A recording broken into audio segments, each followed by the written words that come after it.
I was just sitting in this parking lot after I got a little something to eat. And I was like, there might be some people up on the West Coast. It's 11:20 right now on the West Coast. People in Hawaii, maybe Australia, who might be looking out or looking on this page and want to check something out. I got like 6,600 followers. I know I average views from like 200 to 400 on most videos. So I don't know if I'm being shadow banned or if YouTube has some filters or whatever, keeps people from being alerted about me. So if you want to catch videos when they come up, you got to subscribe, or I guess just look out for them every day. So that's, dang it.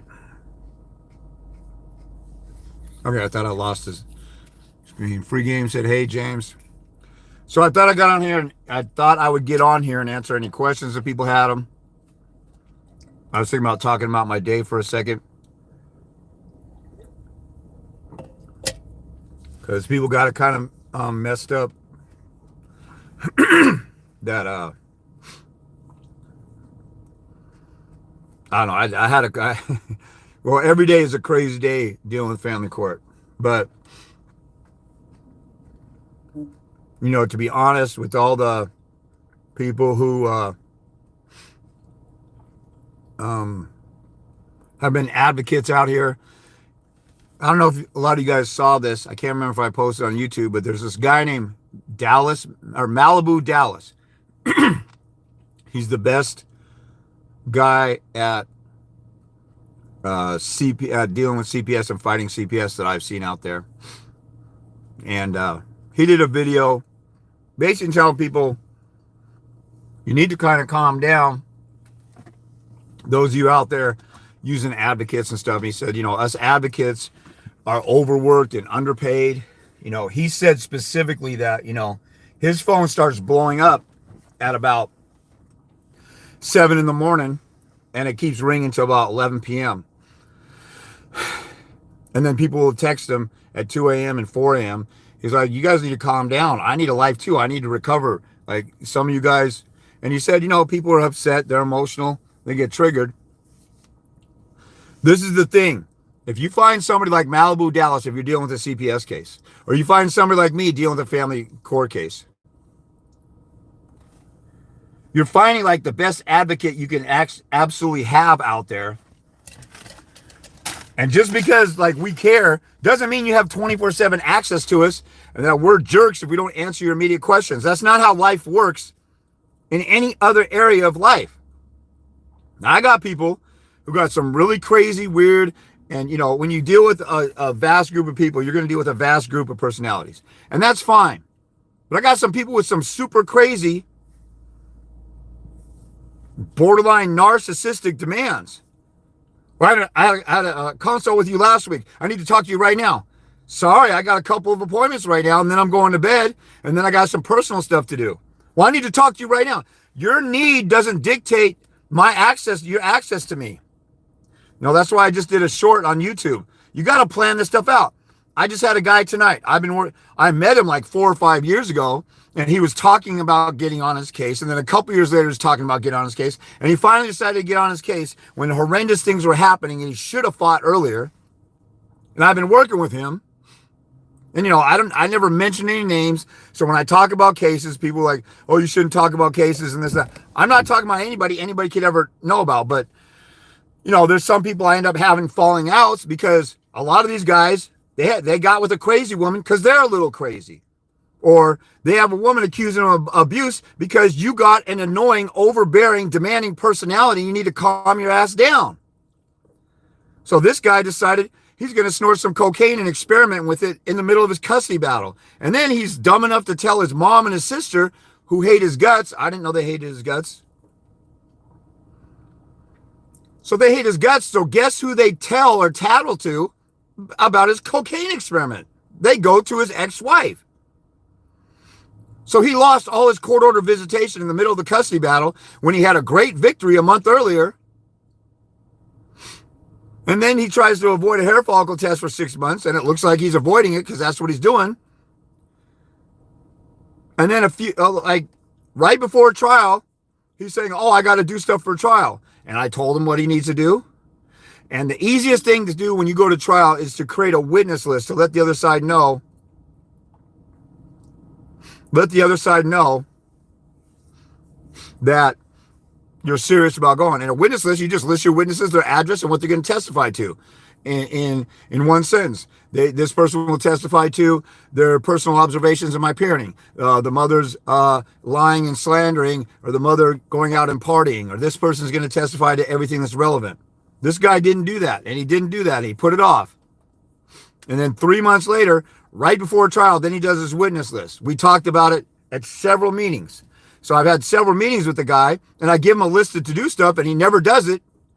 And then, or he puts it off until the last minute.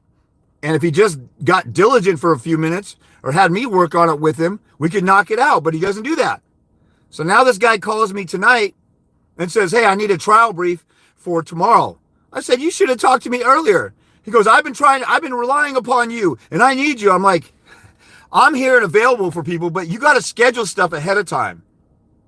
You know, some of you guys will just call up and you've been watching me for months or weeks or whatever. You had a consult with me and I gave you a list of to-do stuff. And then you don't do it and you come back to me and say, hey, James, I'm in a jam, help me.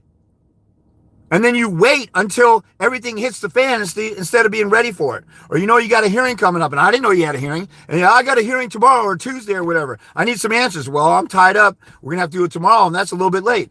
Well, I'm relying upon, no, you're not, because you're calling me out of the blue when you feel like it, and you're pretending the stuff doesn't exist. You got to treat this like anything else.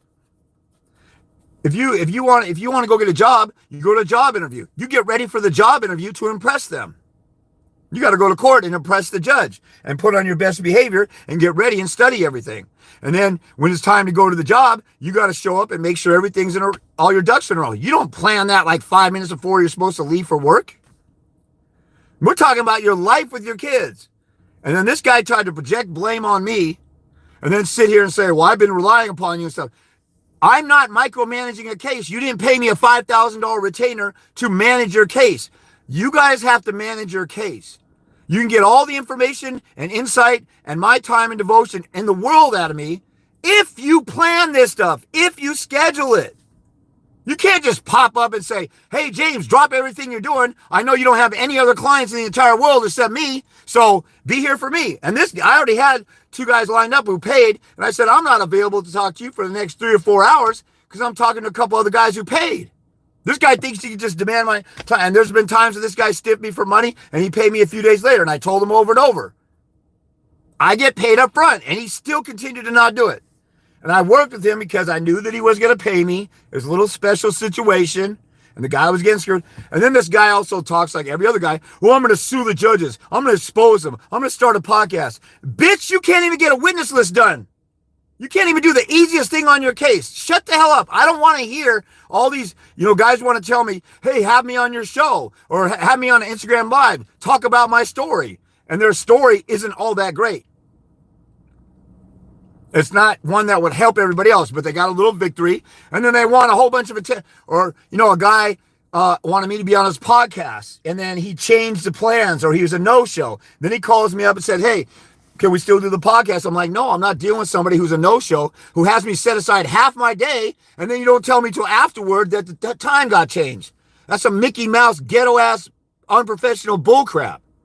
Now, look at me. If I miss an appointment, and sometimes I do because I'll pull an all-nighter or somebody who's a no-show. Like this weekend, I had the perfect storm of a whole bunch of stuff. This weekend, I had a no-show. Then he called me later and said I had a lot of drama going on. And I still talked to him. And he had his mind made up how things were going to go down. And he's never done this before. A lot of you guys come in having your mind made up. Oh, I'll just spend 30 minutes on this and I'll be ready for court.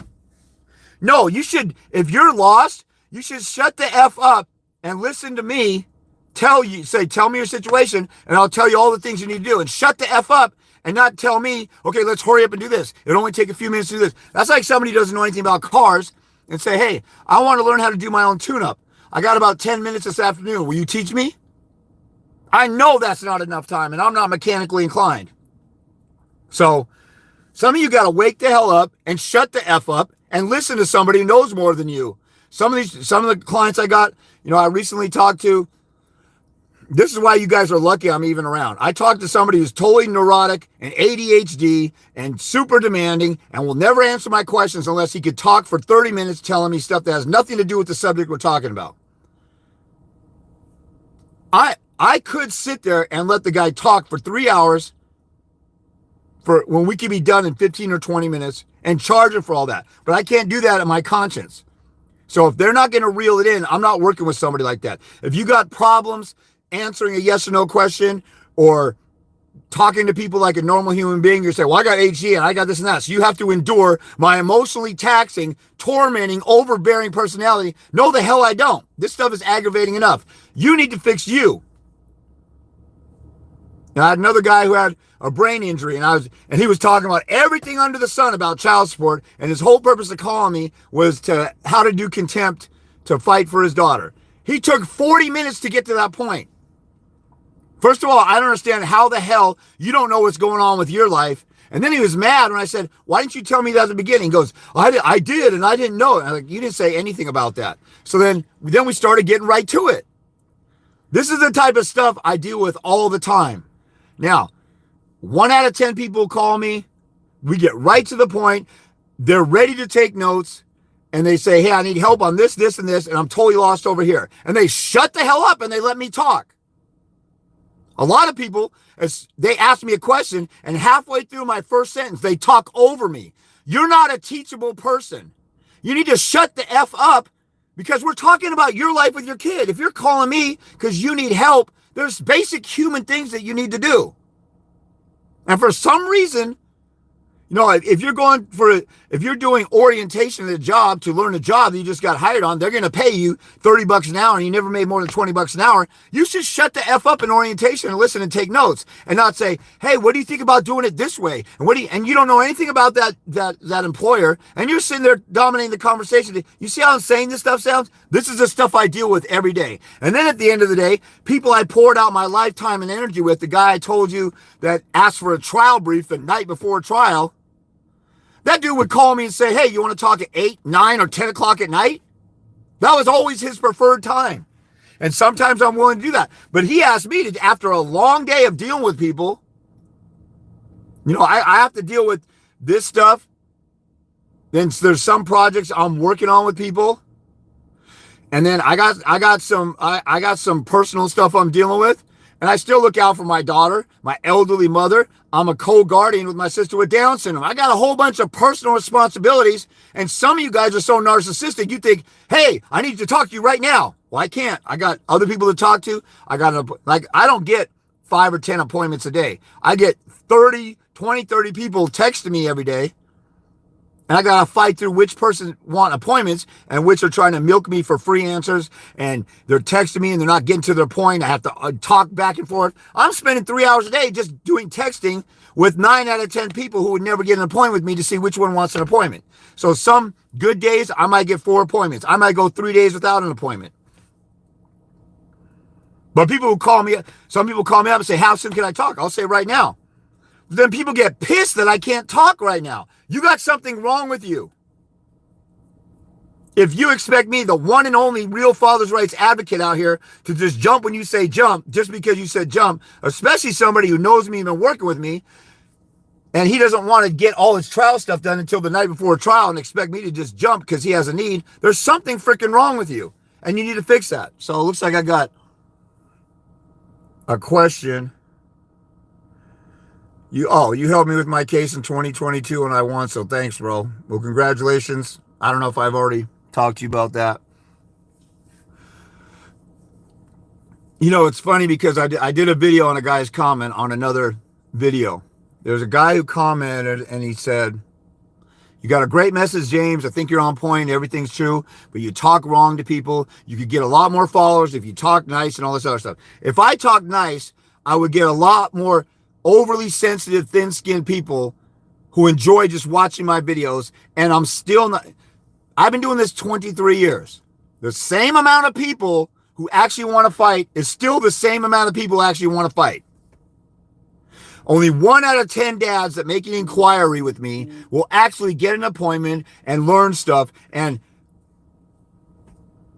probably 1 out of 10 of those will do a follow-up appointment or will apply what I'm saying and actually fight to the finish.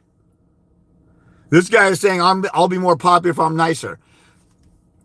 If being nice works, how come Judge Anthony hasn't gotten 5 million people full custody? How come command the courtroom? How come the system hasn't? That lady's nice. Judge Anthony's nice.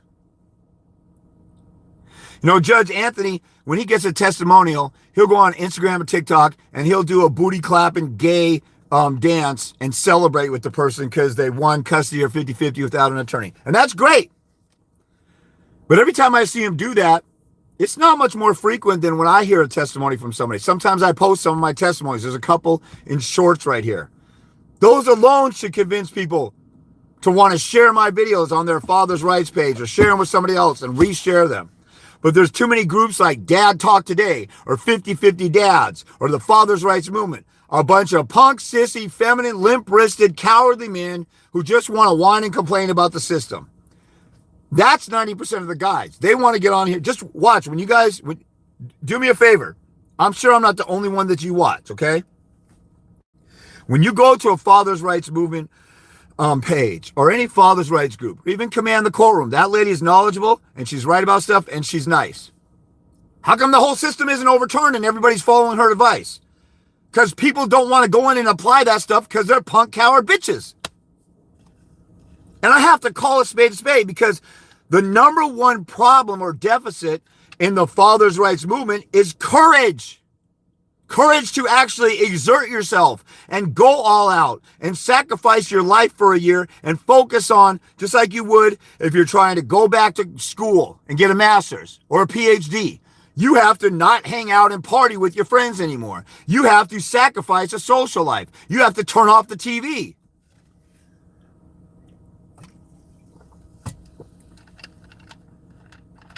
You know, I wasn't a big TV watcher in the 90s. In the 80s, when I went to I'm class of 88. In high school, I could tell you the statistics of every high school basketball player that was a D-run of the top 100 high school basketball players. I could tell you the stats and who was a star on every college team practically. Like, I studied that stuff all day long because I wanted to be a D1 basketball player. You know, I made it to an NAIA school at the time, Seattle U, and played for a year, and then it wasn't my thing. I played football too, so I knew the stats backwards and forwards. I could cite stats better than the average adult. I actually pissed off an adult when I was 10 years old. We were talking about stats of the Seattle Seahawks, and they were wrong. And I said, no, this is what the stat is. And so everybody thought I was a smart ass because I just told the truth. And I wasn't trying to be rude. I was just telling them, you know, anyway. You know, in late 90s, I wasn't really watching much TV. But that stuff was totally over when it came to my custody battle. So was my social life. So was my free time. It was going to work, coming home, looking at stuff on my custody case, and figuring stuff out. And I was doing the same thing you guys were doing early on. Everybody I talked to, I can't believe the court system. I can't believe this, right under our nose. And nobody's doing anything about this, and blah, blah, blah. And this is crazy, and blah, blah, blah. And then people got sick and tired of talking to me.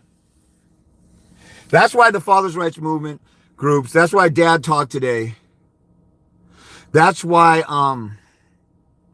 50-50 Dads, or Judge Anthony. Judge Anthony talks about the negative stuff and narcissism. That's a big push of his. And he says a whole bunch of stuff that's true. I disagree with him about some stuff here and there. But I really disagree with his $750 an hour. You know, people complain that I'm charging for my time and take advantage of people's down and out situations. Well, I'm already giving $50,000 worth of free information on my YouTube videos if you add them all up. It would cost you $50,000 to sit and listen to an attorney talk about the stuff that I talk about. But attorneys aren't going to tell you that stuff. That makes it even more valuable. I should be getting paid more than attorneys. And some of you guys are complaining that I'm overcharging and all I want is money. The latest guy to comment, all I want is money, that guy was so stupid. He sent me a DM on Instagram saying, how do I get a hold of you, get an appointment? I have an automated message that replies and says, the best way to get a hold of me is text or call. He didn't read that. He didn't look at my bio like everybody with common sense that God gave a monkey could look and say, oh, this is where James' information is. Then he comes on YouTube and says, you don't want any consults with people. He says, how. And I don't even know what he was saying how about. Dude is so freaking retarded. And then I go to his page. He's in some videos. He's some wannabe rapper. And he's got some girl, humping on his pelvis, booty clap and stuff. That's a really good look for a custody battle, you dumbass. And then he says, how. I guess he meant how to get an appointment, but he can't complete a sentence with subject verb. So he says, how? All I get is a automated message on your Instagram. And then he commented later saying, all I want is money. You don't even want to, all you want is money. You don't even want to do consults. First of all, I'm available for a consult as soon as I'm available. All you got to do is text or call me. Second of all I want is money. I could literally raise my rates now that some people don't like. And I will weed out all these bottom feeders that sit here and want to argue with me over free information, all this other stuff. Because there's people who are willing to pay no matter what cost because they value what I'm doing. And I should be charged as much as these attorneys, but the attorneys are crooks, so I don't want to charge how much they're charging. And I can make my life a whole bunch easier by charging more and having to work less and having to fight through the bottom feeders who want a welfare handout. And then I have a weekend like this weekend. Get up early, ready for people on a weekend. Got a no-show. Don't hear till the end of the day. I'm planning on resting Sunday night. I don't get rest. An hour scheduled appointment turns into 3 hours. The person had expectations to be able to it should be easy and fast. I should get it done tonight. And they can't handle it. Your guys' expectations on this stuff should be, I'm willing to do whatever it takes to fight for my kid no matter what. And I'm going to listen to a winner like James. But the vast majority of you want to do all the talking, all the whining, all the crying, dominate a conversation, think you need to lead you're the one who's totally lost. I've been doing this 23 years, and you want to do a conversation. You want to do a conversation, and you want to dominate the conversation and not learn anything. Since when do you go to a college class and you're a student and raise your hand and you do talk for 40 minutes of the class? What the hell are you doing in a class to learn a subject matter and you're going to sit there and talk? That's stupid. Some of you got a screw loose up in your head that you need to fix. And the only reason I'm saying this is to say you need to wake the hell up and change what you're doing because you're going to court. And if you walk into court and you start talking to the judge and start dominating the conversation, I know some other people who have actually tried to do that. And they've lost their case just because they couldn't let go of their ego and they had to dominate the conversation like they do in everyday life and couldn't shut the F up like they do when they go to their job and listen to their boss. We talk about feminism nowadays, and we talk about women don't want to listen to a man and let him lead. But us men, we'll go to work. And the women are hypocrites because they'll go to a job and they'll follow the lead of the man boss, right? And we'll do the same. But you'll go into a court of law when the judge has you by the balls and your life with your kid in your hands. And you'll get all triggered and run in there and start talking ish to the judge, not knowing what the hell you're talking. Now, I talk about talking firmly to the judge and tell him to do his job, but there's a way to do that. Sometimes I get suspicious when a guy's girlfriend or his wife is the one who calls me all the time. Like, why aren't you calling me, dude? Why aren't you talking to me? Or why aren't you talking to me with her? She's the one who knows how to type better or whatever. But there's a lady who's a girlfriend of a dude. She would call and ask me stuff, and I'd talk about stuff, and they wouldn't do anything I said. And one time he went in there and told the judge off, screwed his case, prolonged his case, made things worse. And then she calls me up, and it sounds like they're both recovering drug addicts, and she wants to talk over me every time we're talking. And when I do that stuff, I'll tell people, look, go to Judge Anthony, go to a lawyer. I'm not dealing with telling you something. Now, I'm not trying to dominate the conversation either. If you get a consult with me, I listen to you and I ask specific questions. And then when you ask a question, I have to answer it. But if you're going to talk over me in the middle of the answer, that's telling me you don't give a shit about your kid because you don't give a crap about the answer I'm giving you because you won't take notes and you're not writing anything down and you just want to vent and talk over me. You got to have the willingness and ability, not ability, you just got to have the willingness to be able to be teachable and learn something. And that means in the dialogue, we go back and forth. You know, since I'm dealing with family court, there's a lot of people in family court because they're stupid and dysfunctional and they were thirsty and they were desperate and they will screw anything with two legs or they get with anybody because they feel unloved and they need somebody to love them. And instead of waiting and sacrificing and doing delayed gratification and finding the right woman, they just rush into something stupid. So you got some personality problems. So I deal with a lot of dysfunction. And that's fine no matter where you come from. But if you're not going to listen and don't want to learn how to fight, then you're sealing your own fate. I'm not going to babysit people. I'm not going to tell you what to do and then follow up and make sure you're going on a case. And I don't need you to check in with me and tell me what the updates are and stuff. I'm here to do consults and work with people one-on-one and give you everything I got when you have a consult.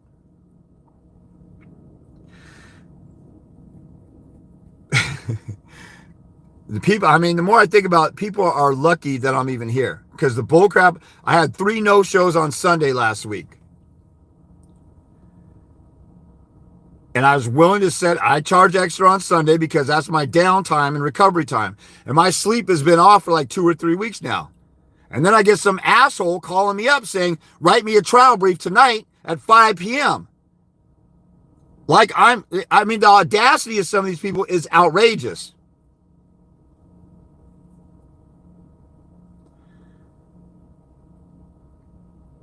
And I'm supposed to cater to that guy, and that guy was doing cocaine and experimenting with cocaine in the middle of his custody battle and telling other people, and then he's mad that his ex-wife found out about it. You got to be a freaking retarded monkey if you're going to do cocaine and experiment with it in the middle of your custody battle. But I still worked with him because his kids still deserved it. And he was desperate, and he was stressed, and he was overworked, and he just thought he just needed an escape. But I don't understand that because, and the reason why I'm so harsh with you guys, let me just be honest with you. I'm harsh with you guys because I went through the same thing and I didn't do cocaine and I didn't drink and I sacrificed my life. And when I got custody of my kid, I wasn't dating. A guy asked me, he said, what do you think about me just dating right now? I'm like, you just broke up with her a couple weeks ago. What the hell is wrong with you? He's like, well, I don't need to get in a relationship stuff, but I need to just date and mess around. Your life with your kids is online, you stupid dumbass. Keep your stuff in your pants.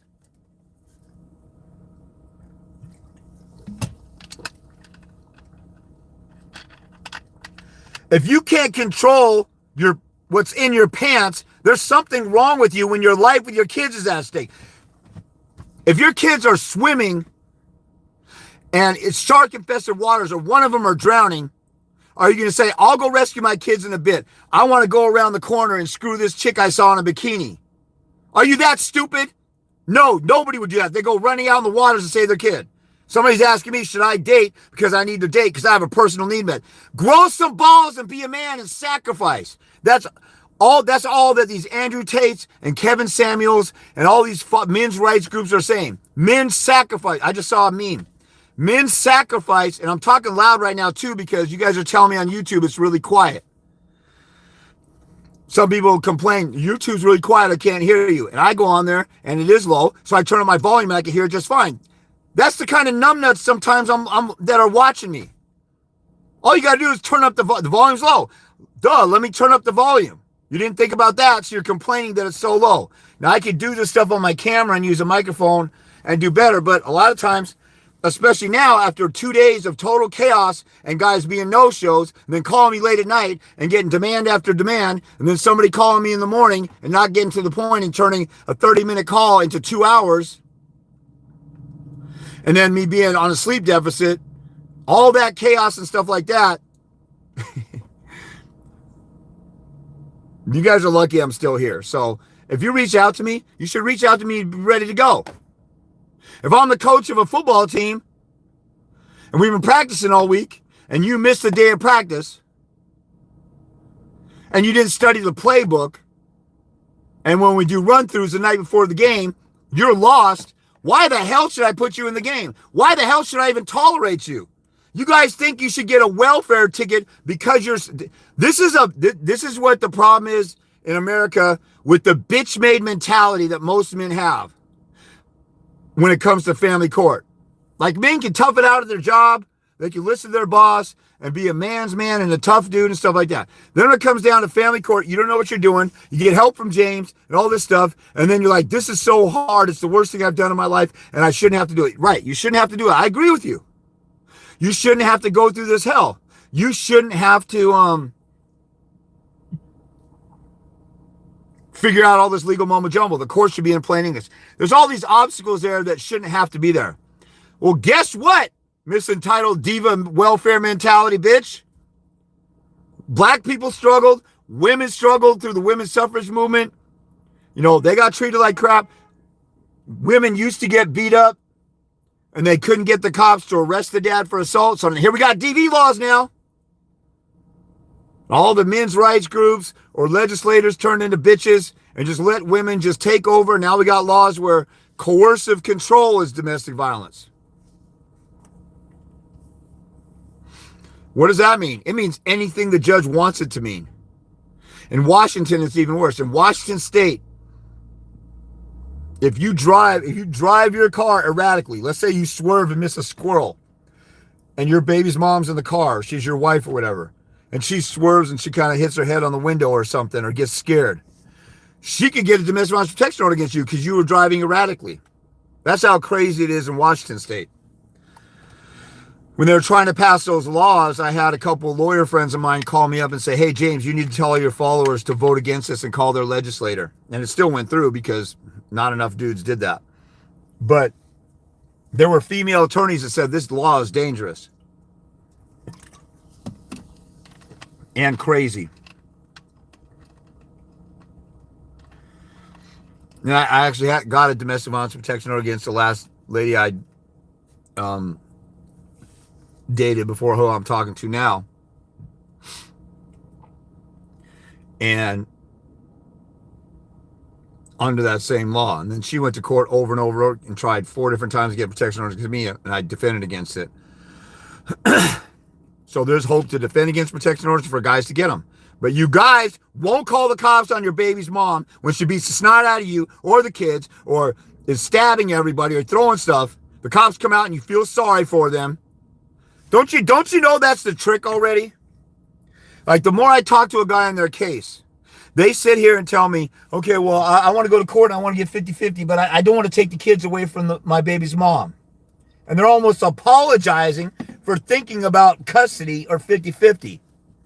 And they voluntarily say, oh, she's a good mom, and she's this and she's that. And the longer I talk to them, or when I do a follow-up appointment, next thing I know, her friends are drug dealers. She's a prostitute. She's got an OnlyFans. She's dating a violent felon. You friggin' cowards won't even talk bad about your baby's mom and tell the truth about her. And you're a neglectful parent because your children need to be with you, and your dumbass wants to kiss ass to the mother and not even talk about her bad when it's time to talk about the truth in order to go to court and fight. And then she's such an evil person, she'll go to court and lie on you and try and get a domestic violence protection order against you, or has already called the cops on you. I find out stuff more and more down the road. After the dad says she's a good mom. You freaking dumbass liars. Stop that bullshit. God, I can't stand when dads are afraid to tell the truth. First of all, I hate fakes and phonies and liars in the first place. Everybody talks about keeping it real and be loyal and be honest. And then when it comes time for you to grow some balls and stand up for the truth, your punk ass, bitch made, little cowardly simp ass doesn't want to say anything bad about your baby's mom, and she's a monster. You got Stockholm syndrome. You ever see how, a woman gets kidnapped by a guy? You see it in the movies sometimes. You see it in that Ariel Castro case. You guys should look at that case because I keep bringing that up as an example for different things.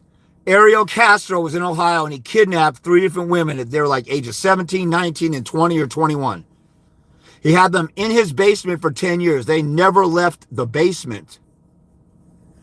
And I use it as examples because as soon as they found out, they got those women out of there. You're going in front of a judge and says, oh, well, your child who was kidnapped by the mom for 5 years needs reunification therapy with you. No, you yank them out of there and then we'll deal with all the problems later. When they went to Ariel Castro's house, they didn't say, oh, these poor women were down here for 10 years. Let's let them come outside and they go back to the basement where they're used to. Let's them come outside for a couple days and then 3 days and they go back. No, they yanked them out. You yank your kid out of shark-infested waters. They love swimming. They have a great time swimming. They're out in the water for an hour on their little rafts or whatever, the little floaties or whatever. And then here comes some sharks, and you yank them out of the water, and they don't want to get out of the water because they don't see the sharks, or maybe there was a shark swimming around, and they got scared. You yank them out of the water and rescue them. You deal with the trauma later.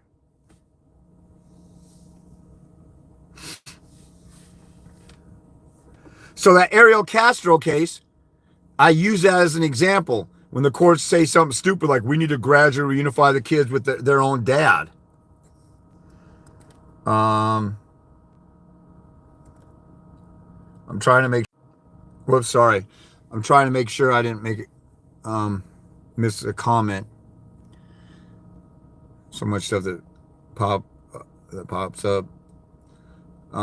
Anyway, the Ariel Castro case.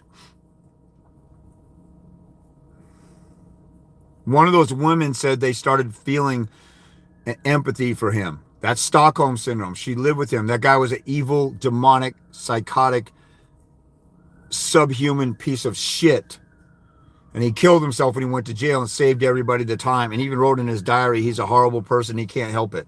He was possessed, obviously. And he said, I have these urges I can't control and I can't stop myself. So that's, I also use that as an example. Everybody in the neighborhood thought he's a regular guy. He was nice, high and by. So when somebody goes to court and say, oh, the baby's mom is nice. She has people thought Ted Bundy, the serial killer from Seattle, was nice also. That has no bearing on anything because people can have a double life. Or what they do behind closed doors is different, can be different. So all that being said,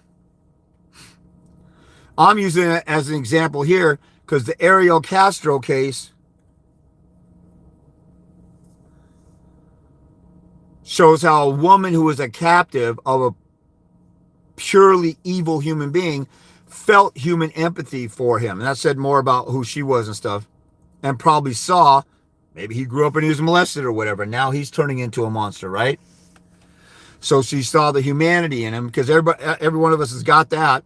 And if you think about it, child molesters grow up, they got molested growing up and they have a perverted, and they get messed up in the head and they turn around and do it. The chick I dated, she had told me she got molested and raped when she was younger, and she's posting pictures of her 5-year-old with her legs open, showing her only wearing panties. Posting it on Snapchat where she finds her thirsty dudes and johns and guys to give her money for sex and peep shows and stuff. That's how stupid I was. I dated somebody like that and I didn't see it. But see, I can call myself a dumbass and not worry about it. I got a guy on another comment saying, you can't talk bad about guys like that. It hurts people's feelings and stuff. Bitch, you're not ready for this fight if you got a problem with that. This is a war. And if I tell you the number one problem among men is a lack of courage and standing up and going for it and standing up to your baby's mom like I'm talking about right now also.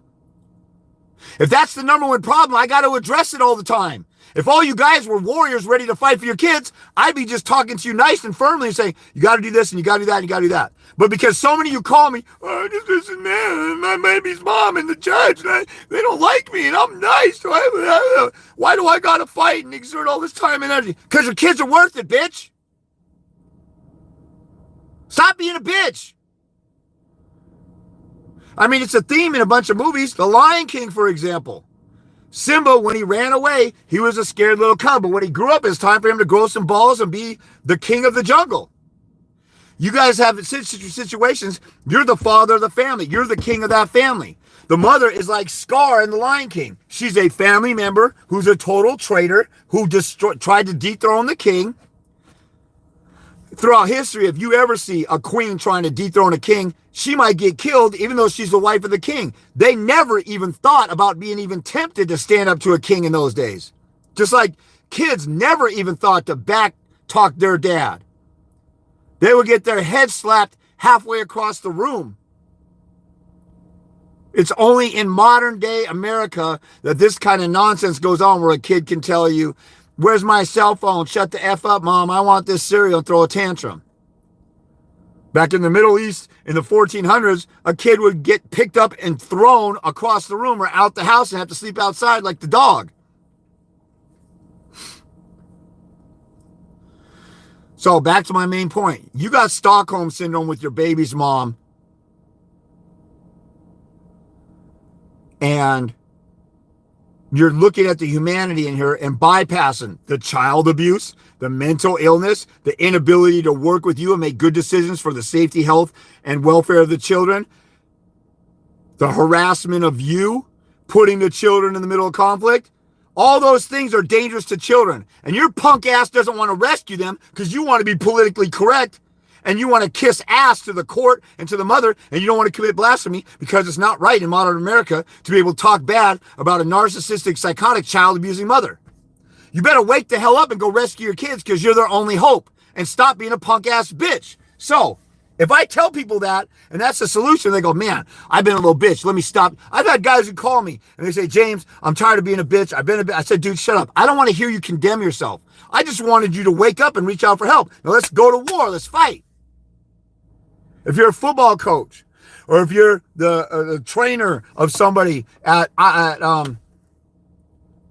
don't know, Bear Stearns or some investment fidelity group, and you're a trainer, and somebody makes a mistake and loses some money, and they're like, okay, you made a mistake, let's move forward, and you want to sit there and whine, cry, pout, and moan, do you think they're going to sit there and listen to you? Do you think a coach on a Super Bowl contender is going to listen to a guy whine, cry, pout, and moan about making a bad play? Get up and make the next play. That's what we do in every area of life. But for some reason, my gender doesn't do that in family court. And the reason why I have no tolerance for excuses and bitch-made cowardice, and I don't hold any punches. First of all, you guys need some honest truth. You guys need to.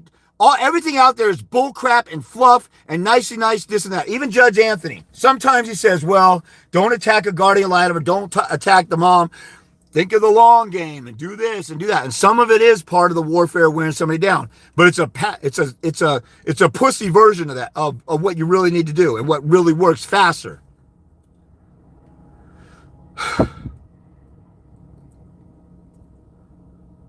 I forgot what number one. So I said number one. You need to go to war and rescue your kids. If you're scared and you whine and you cry and you moan and you want to talk about how the system sucks, there's all kinds of people get in the comments and start telling me how the system sucks. Did you not hear me that I've been doing this since 2001? Did you not hear me that I've been in and out of court for 19 years? Oh, so number two, the reason I can talk to you like this is because I am one of you.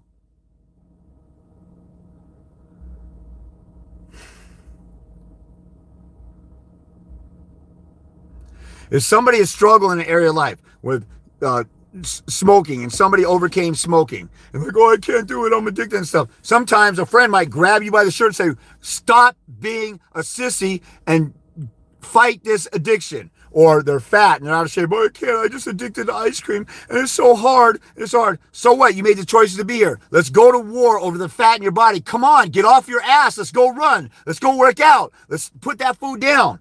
And you know, when you have an intervention with a family member, everybody sits down. Son, we love you. We're worried you're going to kill yourself and end up dead in the street and blah, blah. And that might escalate to, you know, they're defending themselves and why they're doing what they're doing and they can't change or whatever. Like, yes, you can. And there's sometimes some people need to just splash some water in somebody's face. So here I am. I've been through everything you've been through. You don't have an excuse. I'm a warehouse worker who flunked. Guys that say, oh, I'm just a truck driver. I don't know this. I was a warehouse worker who flunked out of college. Shut up, bitch. Let's go. Oh, it's so hard. They're talking so bad about me. For 19 years, the mother and her attorney psychologically abused me and called me a monster, even after, before, during, and after I got full custody. James is a monster. James is crazy. James will become violent. I'm afraid of James. So the longer I go without talking to the mother, the more she's afraid of me. None of it makes sense. And they violate Civil Rule 11. I would ask for Civil Rule 11 sanctions, and the judges wouldn't do it. Then the judge sanctioned me because I did an experiment where I talked bad about the mother and name called her in court papers. They would call me stupid, dumb, welfare bum because I got my daughter on state health insurance one time. Dangerous to women and children. I'm going to be violent and dangerous to anybody I disagree with. All this stuff that's inadmissible. Her attorney is a sexual deviant pervert who called another Asian attorney a lying C word, you know, the N word for Asian people.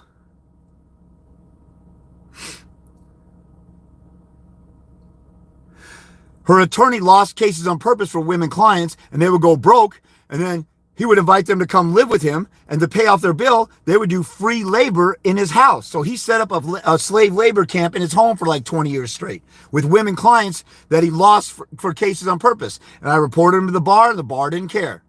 The bar told him, please don't use racial slurs. But he also taught CLEs for the Bar Association, continuing learning education. So maybe that was it. Maybe it's because he had almost 50 years experience. He's going to retire anyway. We're going to let it slide.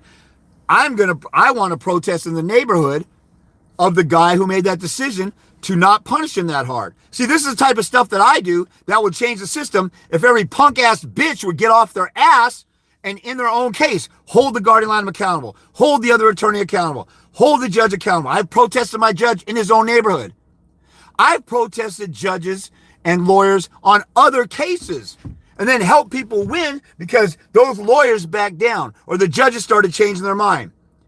And 99.99999% of all you out there will never, ever even have the balls to protest a judge at the courthouse. And the fathers' rights movement groups, they go out and protest and they say, dads are people too. Honk if you love dads. And you think the judges are shaking in their boots? They're in a bubble that protects them. They have a bubble around them. Nobody can touch them. So I go to the courthouse and I have a sign with a case number. This judge gave custody to this mother who lives with a sex offender boyfriend. Everybody at the courthouse is looking up that case and say, what is that protester? Like some of them know me. What's James talking about this time? And they go look up that case. And that judge walks into court and everybody's looking at her or him crazy. I'm disturbing their bubble. What's crazy to me is I figured this out all on my own. A warehouse worker who flunked out of college. You have no excuse for being a dumbass and not going out and protesting the right way. You go out and protest one time and have flyers like, vote for 50-50. My baby doesn't have a dad and it hurts my feelings. And you think the fathers' rights movement guys think the system is going to change because of that. I've been watching this over and over and over. And this is what should happen. Let me tell you why I get so frustrated and why I cut to the chase. This is how stuff should happen. And this has happened with guys who actually want to fight. I've had guys who watch one of my videos. Let's say you watch 10 of my videos, okay? First time you've ever seen me, you've been spending $20,000 on an attorney. You've been talking to the Fathers' Rights Movement group, and you realize they're a bunch of whiny little bitches. And so are the leaders in the group who lost in court. You watch Steve Maeda, and he's a punk-ass bitch who tells everybody to get an attorney when he lost in court with an attorney. Or you watch Dad Talk Today, and that greasy bitch, God, what is his name? It doesn't matter. He just tells you story after story about hopelessness. I reached out to that guy. I told him, hey, why do you keep doing all the hopeless the stories about negativity? Why don't you get somebody on who's won in court and give these people hope? See, Elena Gonzalez said, hi. I got a question still pending I need to answer. Free Game also said, I love how you talk, especially as a black man, no BS, and straight to the point. Let me finish my point.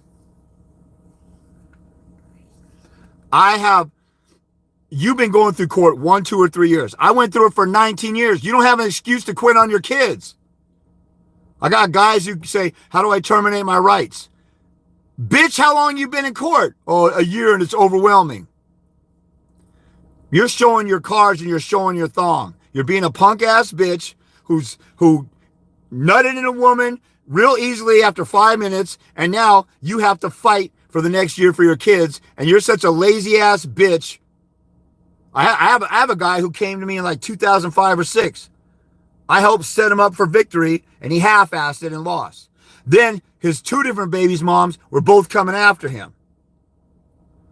And he had his kid at Chuck E. Cheese one time. His kid fell and innocently busted her lip. The mother pressed charges for child abuse. He goes down to the police station like a stupid numbnuts, retarded. My sister with Down syndrome would not go down to the police station just because they ask her. And then he calls me afterward to tell me what does he do now that he fessed up to the police. You stupid numbnuts idiot. Why didn't you call me as soon as you were accused? Attorneys tell people not to talk to the cops. This guy started, and then now, 10 years later, this guy hits me up. His new baby's mom, because he's too thirsty to just keep it in his pants, goes to the other side of the country, and I said, you need to file a court case now and start now. Oh, how much will it cost you to help me? I can't afford that now. 6 months later, then he hits me up and said, I really need help. Too late, bitch. Now Tennessee has jurisdiction. Why didn't your punk, bitch-made ass get a second job or do something extra or not pay your phone bill or not go off with prostitutes or whatever you're doing right now? Why didn't you do that? Why did you sacrifice that and just get help from me? You could have got custody by now by default. I've had dudes who do that. And then he's like, oh, I didn't know that. Yeah, well, your punk ass should have thought, oh, James is the only one who can help me. Let me follow his advice. No, I'm going to put James off and do stuff my way. And then it comes back to haunt you. This is why I weed out all the bottom-feeding, numbnuts, Neanderthals who haven't developed and evolved fully, and I don't have to deal with them because I already have to deal with enough of them. If I had nice videos like JC, I forget what his name is, but under the trial video that I talked about this in a video, and I was nice to him because he's complimentary to me, saying, I know what I'm talking about. My message is wrong, and I would make more money or get more clients. I don't give a shit about that. What the hell do you think this is? First of all, you don't even know me, and I've been doing this 23 years, and you're going to tell me you're an expert on the father's rights movement and how to deal with this stuff? I already did the nice guy thing for 5 years, and people just drained me, and they didn't want to fight, and it was a waste of time. So here's the main point I was getting to. So I could talk if you gave me one topic, I could stick to that. And you guys can ask questions if you want. I'll take this moment while I'm sitting here doing nothing and answer some questions for you.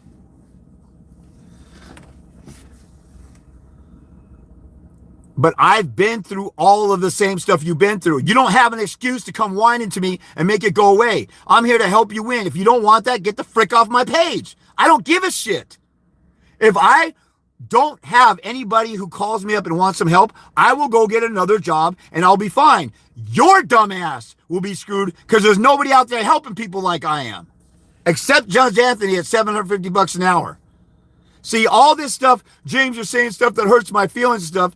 Have you ever played football or had a wrestling coach or had a boss who chewed you out for screwing up? Well, I'm telling you, you're screwing up. And if you're screwing up, you should check yourself and fix it.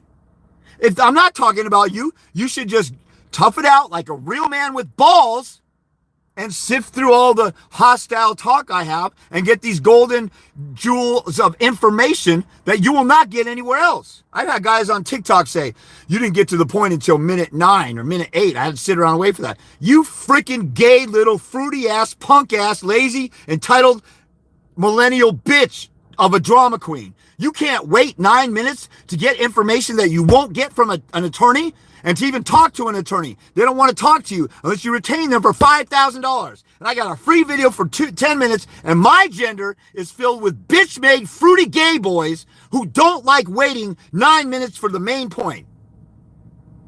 That's insane. What should happen is somebody watches 10 videos of mine, let's say, like, damn, James knows what he's talking about. I went on his flow page and I saw he got custody. He's won in the Court of Appeals against Don Farrell, who had 40 years experience and then 45 years experience at those times. He destroyed 2 guardian ad litems. A judge complimented him on his briefing. Damn, this is the guy I need to talk to. James, I need to talk to you now. When can I talk and how do I pay you? The guys who do that are ready to go to war and fight. And then they call me up and we talk and they say their piece. I say, wait a minute, let's not get off on that. What's the answer to this? And they say, oh, okay, my bad, blah, blah, blah, blah. And we get stuff done. But 90% of the guys want, oh my God, I'm just... And I'll say, okay, what's your court orders right now? Well, let me tell you my story. Back in high school, this is my high school sweetheart 26 years ago. And then we got married, and then she did this during the marriage. I said, dude, what's your court orders right now? Do you have court orders? Well, let me get to it. And then we get to the end and there's no court orders. And his answer should have been to pick up the kids for spring break and just keep them over the week. And we're sitting here rambling on about some bullshit that I don't care to hear, that is not productive. I'm a doer. I want to get stuff done that works. If I'm fat and I want to lose weight, and they say, go get this device that jiggles your stomach and makes you lose weight, and I just do that instead of getting up and just going for a walk, I would say, why don't we go and do what works and just go for a walk every day?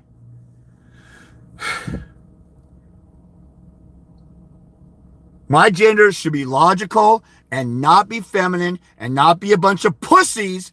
As soon as you see that somebody like me, it doesn't even have to be me. When I found my mentor, I found two guys that knew what they were talking about. One of them was kind of a hustler. He still taught me a couple things. But the main mentor I had, that guy didn't answer my phone calls 9 out of 10 times because he was burnt out from dealing with this stuff. He did it about as long as I'm doing it now. And he didn't talk to more than one person a day. I'm talking to 10 people a day, and 1 or 2 of them want an actual appointment.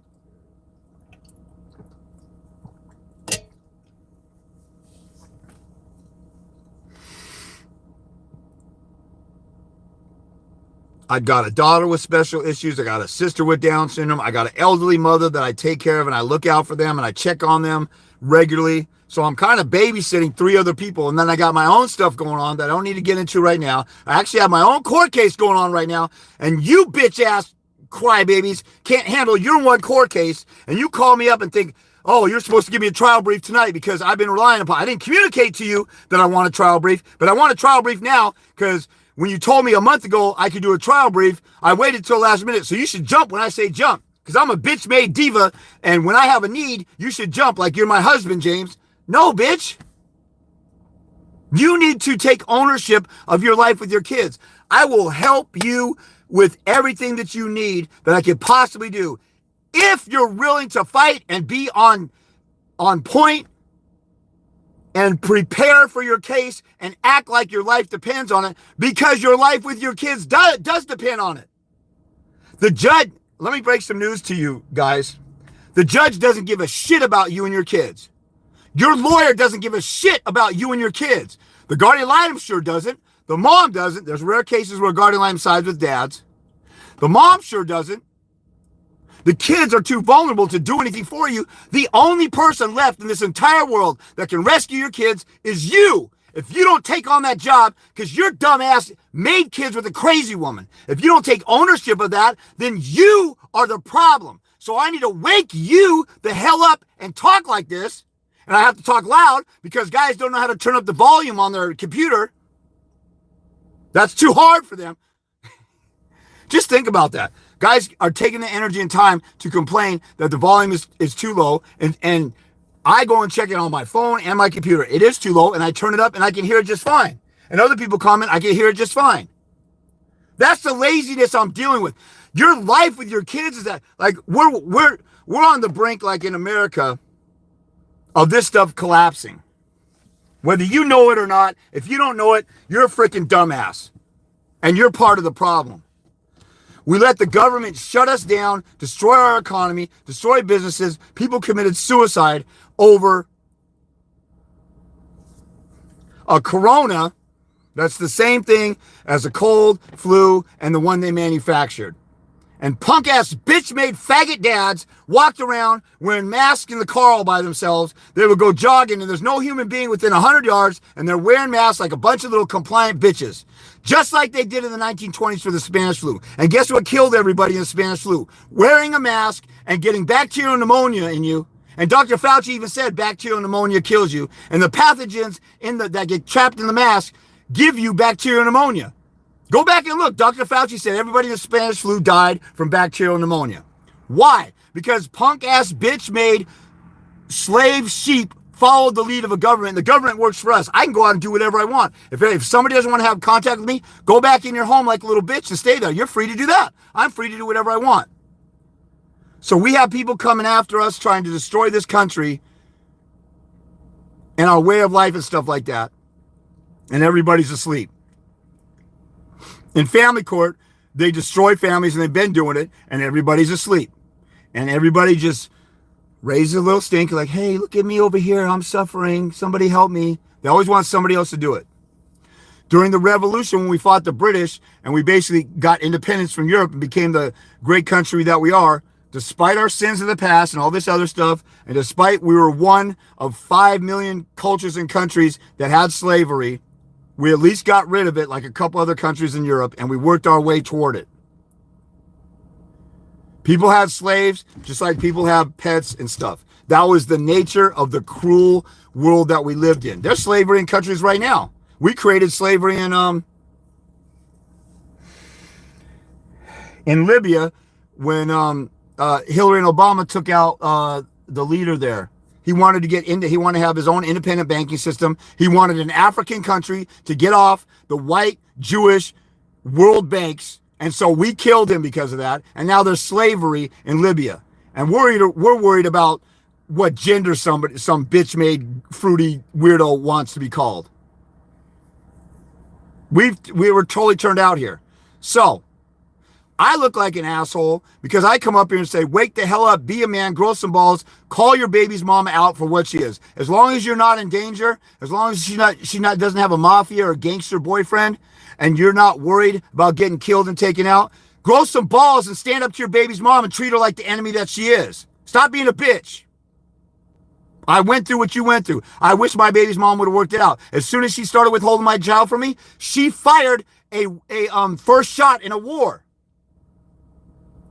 When we went to Iraq with a shock and awe, Saddam Hussein, didn't back down and he kept fighting. So we had to finish the job. Go in there and finish the job, then have mercy on her, you stupid, illogical bitch. After you destroy her and get custody of the kid. Like this is how stupid my agenda is. This is what frustrates me. The fathers' rights movement groups will do this too. They will say, we need 50-50. Every man should ask for 50-50. We shouldn't lower ourselves, like the mother's down here. I want custody.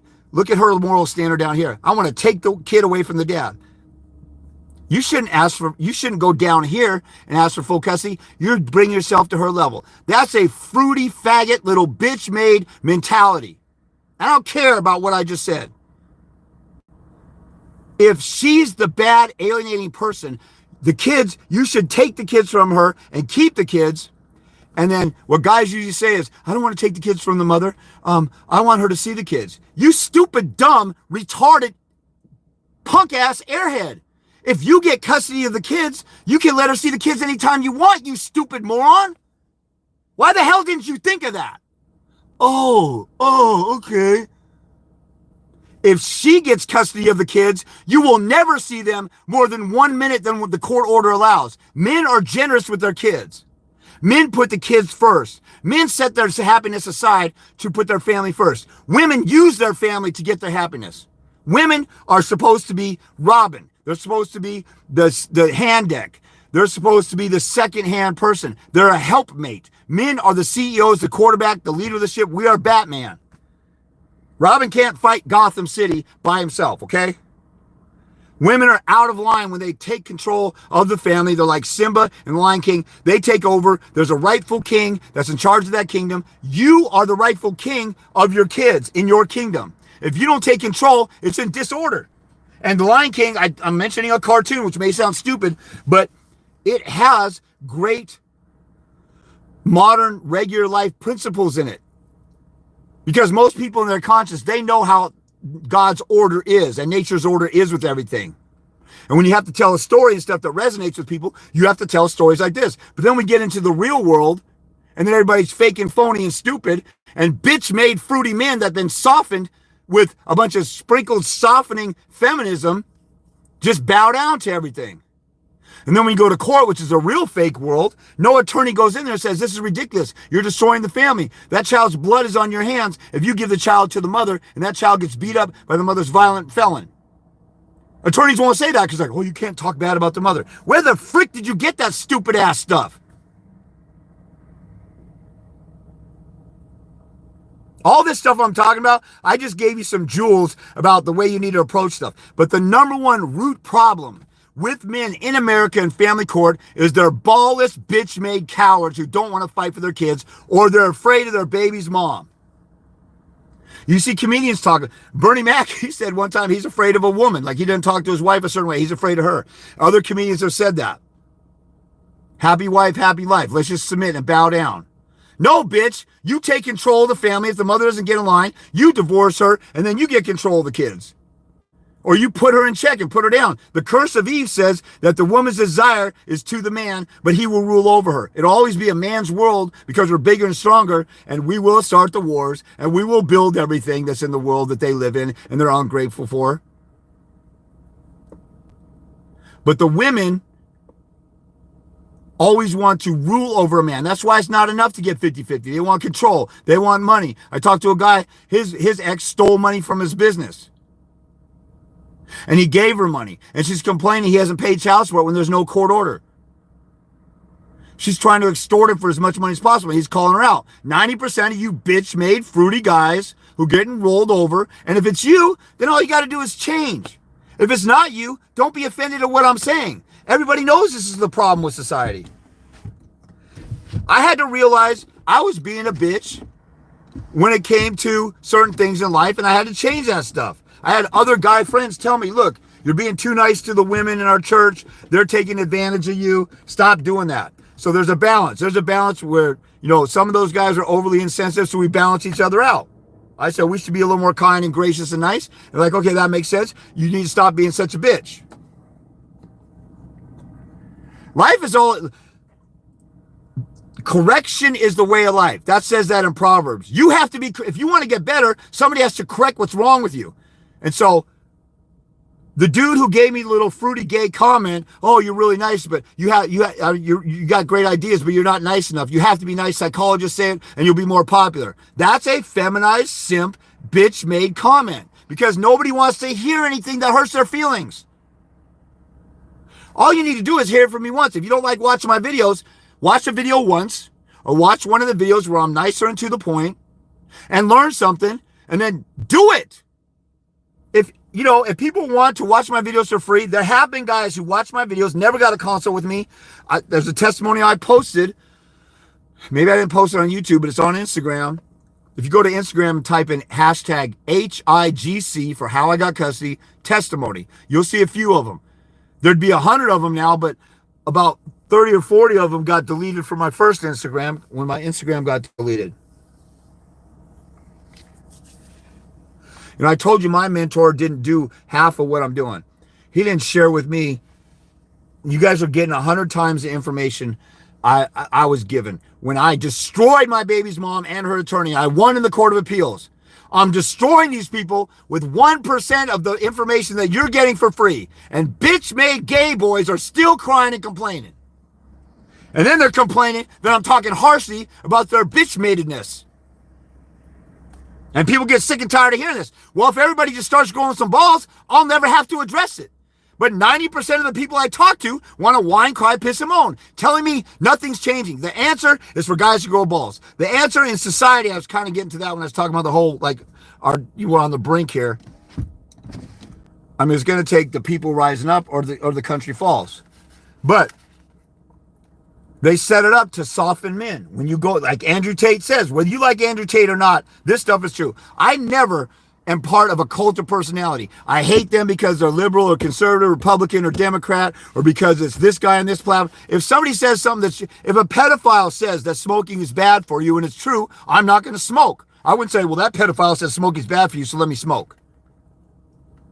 People need to stop getting caught up in personalities and like the words that I'm saying and look at what's true here. Yeah, I've been every dad who didn't like what I was saying or what I say about you have to go to war and get on the offensive, they always are asking for another way other than what works. Fat people want a fad diet or an easy way to lose weight, and the way to lose weight is to get rid of the food, less calories, more exercise, or both. They don't like that, but that's the only way that works for the most part. And so they want some other way. I'm not into some other way. I'm into the way that worked for 300 dads I helped get full custody. I stopped counting at 300.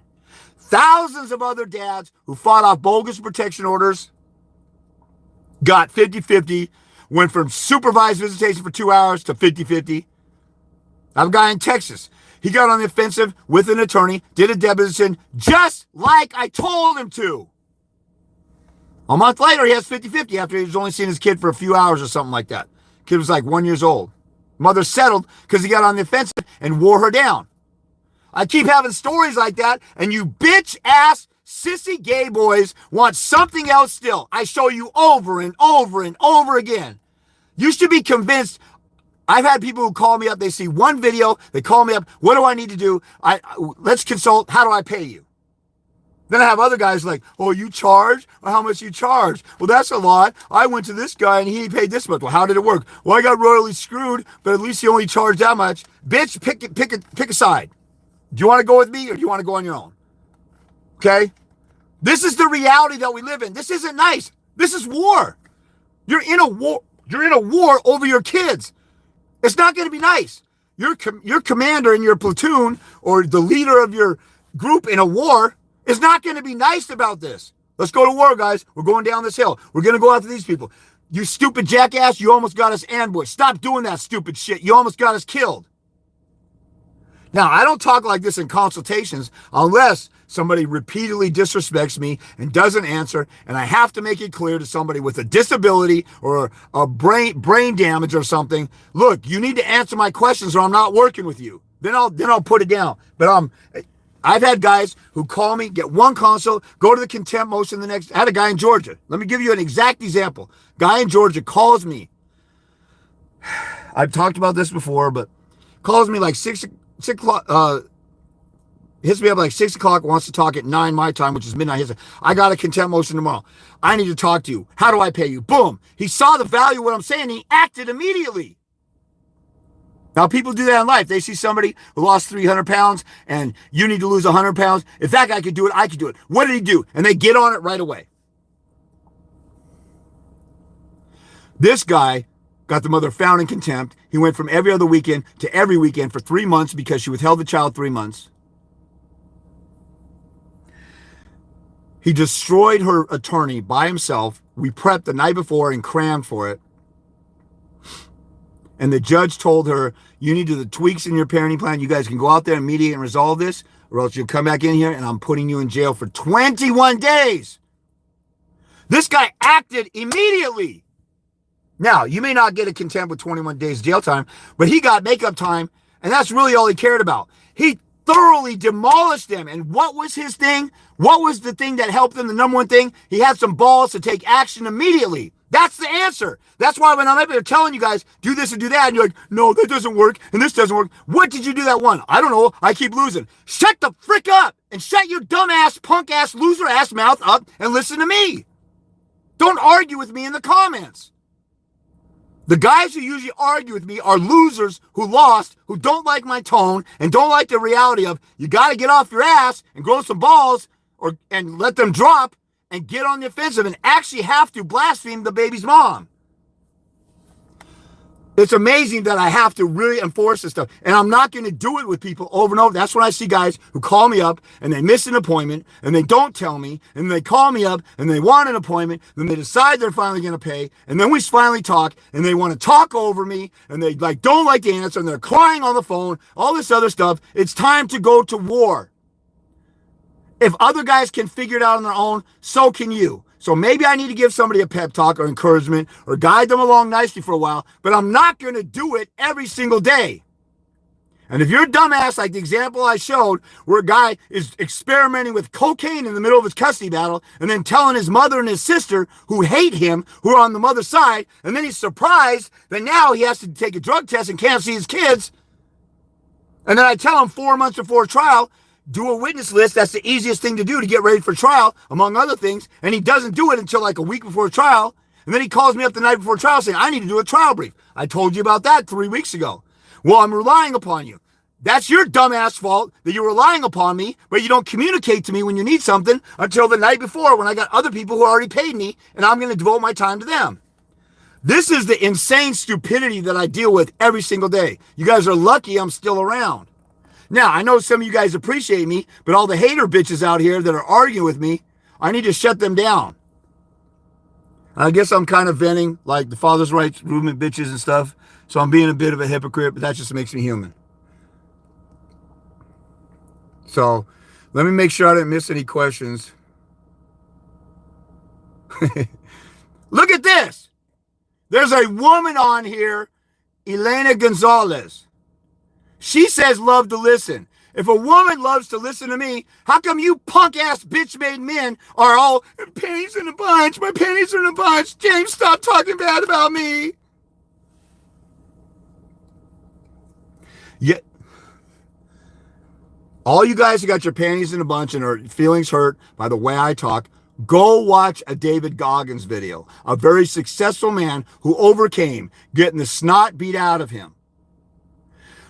Racial threats and slurs in a world where he is surrounded by only white people, and at times he was in fear for his life.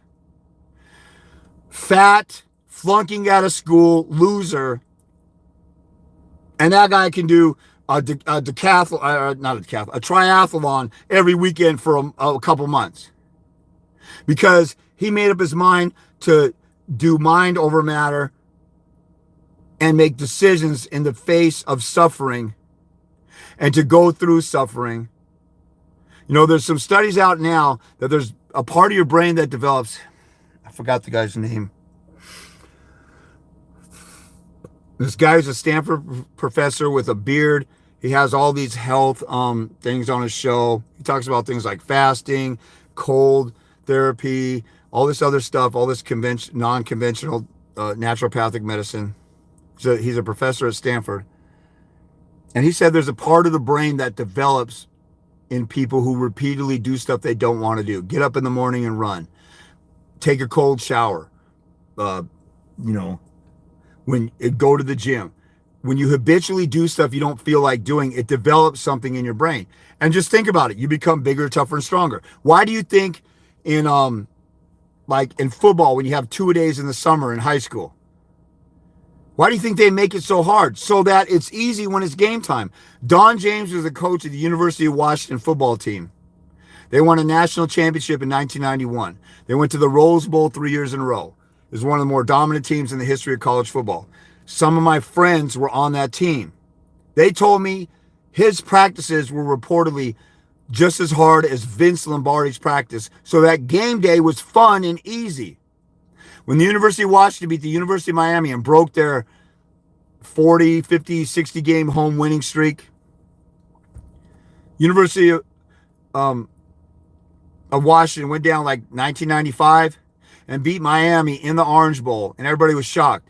That's the team that they had Ray Lewis. I think they had Warren Sapp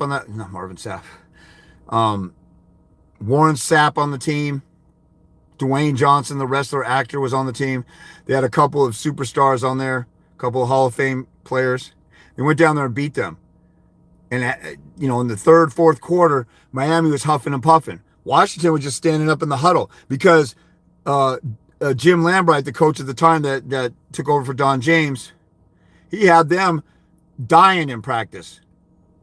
So you go through the hard stuff to get ready for this stuff. That's how it works every day in life. You go through the tough stuff of this war right now so that when it comes time for trial and the things that come with it, you're ready for it. You don't whine, cry, and piss and moan about the hearts. I was talking about David Goggins said, you only learn stuff through suffering. You become tougher when you do stuff you don't feel like doing. And then when you're done with it, there's a great sense of gratification when you're done with it. When I went into court and challenged and faced stuff, and usually I pulled an all-nighter before court because I couldn't sleep or I was worried about missing my hearing in the morning. So I didn't go to sleep because up till 2 a.m, I'm like, I might as well just tough it out and stay up. One time I did that. I hopped in the shower. My window got smashed. Well, that happened. I drove to the courthouse with a hole in my window.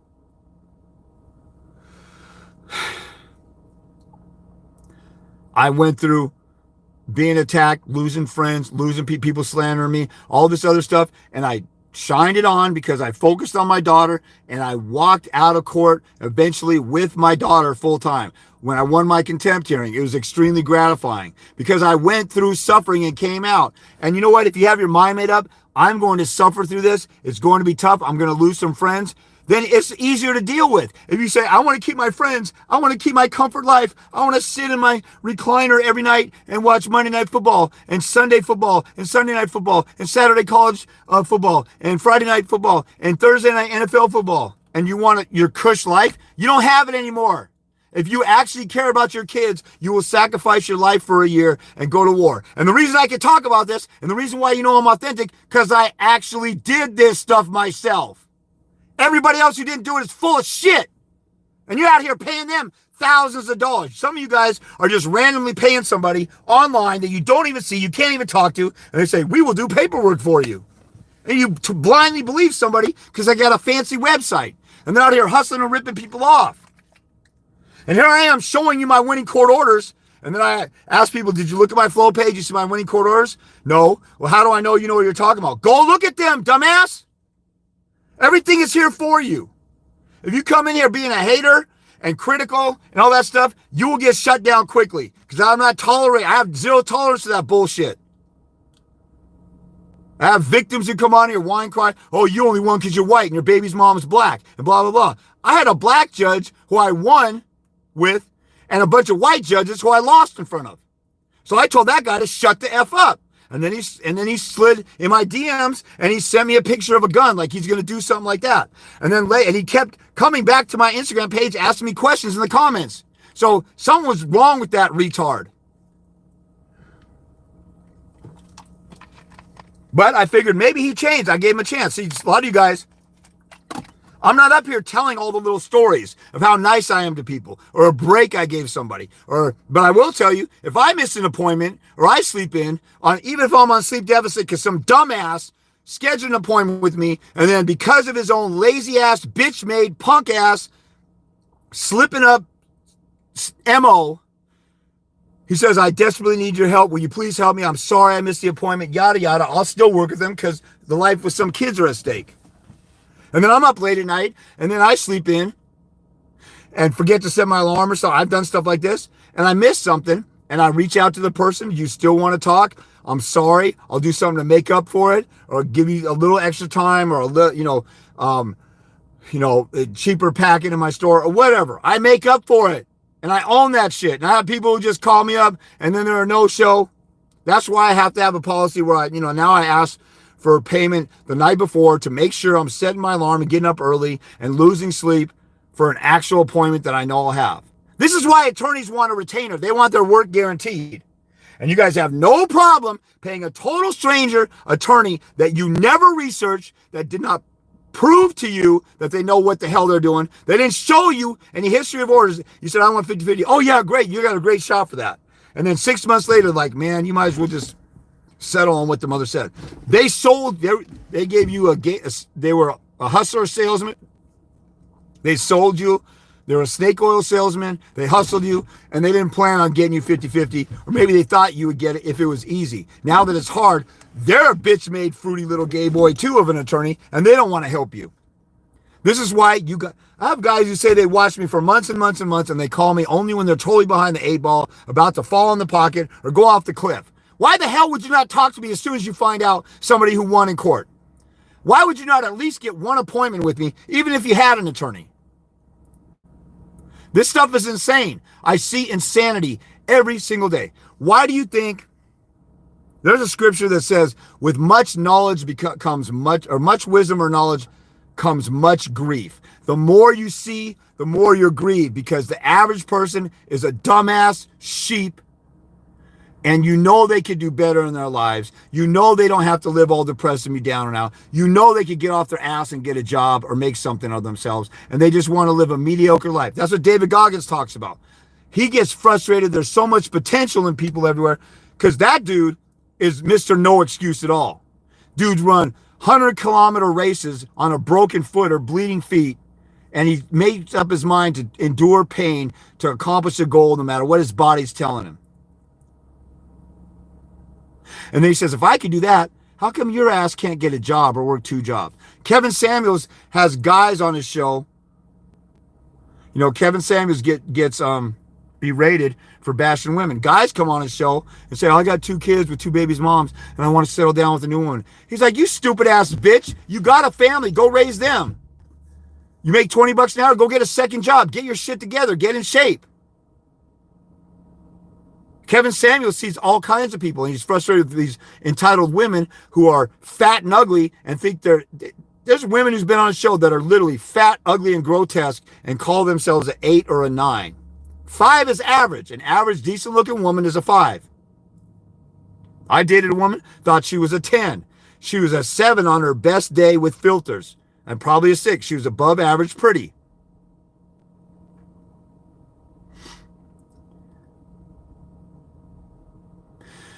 People just got to have a little bit of self-awareness. You got to sit back and check yourself. Am I doing everything I possibly can to fight for my kid? No, I'm not. I'm scared and this and that. Let me get James's help. I've had women call me up and said they were scared to talk to me, and afterward, they're like, oh, you're nice.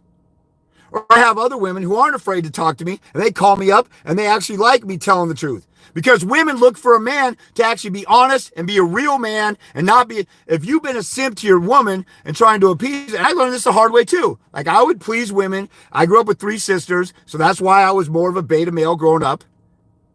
And I would cater to women and women's needs, and sometimes they're faking it because women are designed and created to extract resources, like Myron says on the Fresh and Fit podcast. That's a great point. I don't agree with a lot of what he says, but that's a true point. They're designed to depend on a man because they're a helpmate. So that gets perverted into them extracting everything from a man they can. That's where you put your foot down and say, shut the hell up. You're not getting the credit card today. And then they respect you. When they demand stuff and nag you and try and control you and give in, they're like, man, what a bitch. This guy won't be a man. Women want you to stand up to them so you can respect them. And then when you don't, or when they don't, then you just pull the plug and you leave and get out. Then they'll come running and begging. A woman's desire is to rule over the man, but he's going to rule over her. So there's a place that men always will be. And so they look to a man. Women respect power and authority and status. That's why when they talk to you and you say, hey, let's sit on 50-50, she's like, F you. And then you go to mediation, and there's this attorney with a power suit and tie being the mediator say, you guys got a great case for mediation for 50-50. And she says, yeah, that's a great idea. And you're like, what the hell did you? I just told you that, and you said no. Because women look at the person.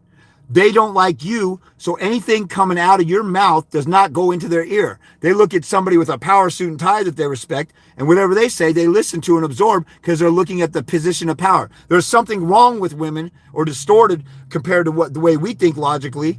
There's not anything wrong with them. It's just the difference in how they perceive stuff.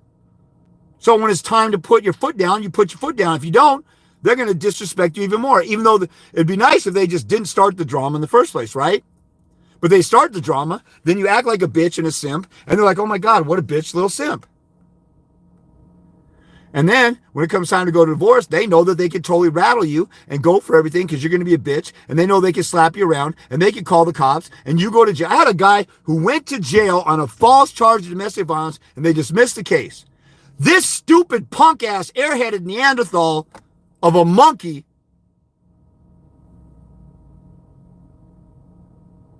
no, that's insulting. A monkey is smarter than that. Went back to this woman and created another kid, and she did another false domestic violence claim. You guys should be one and done. One crazy act of a woman to destroy your life, and you're done. My baby's mom declared war on me and withheld my child. I was done. Go to war.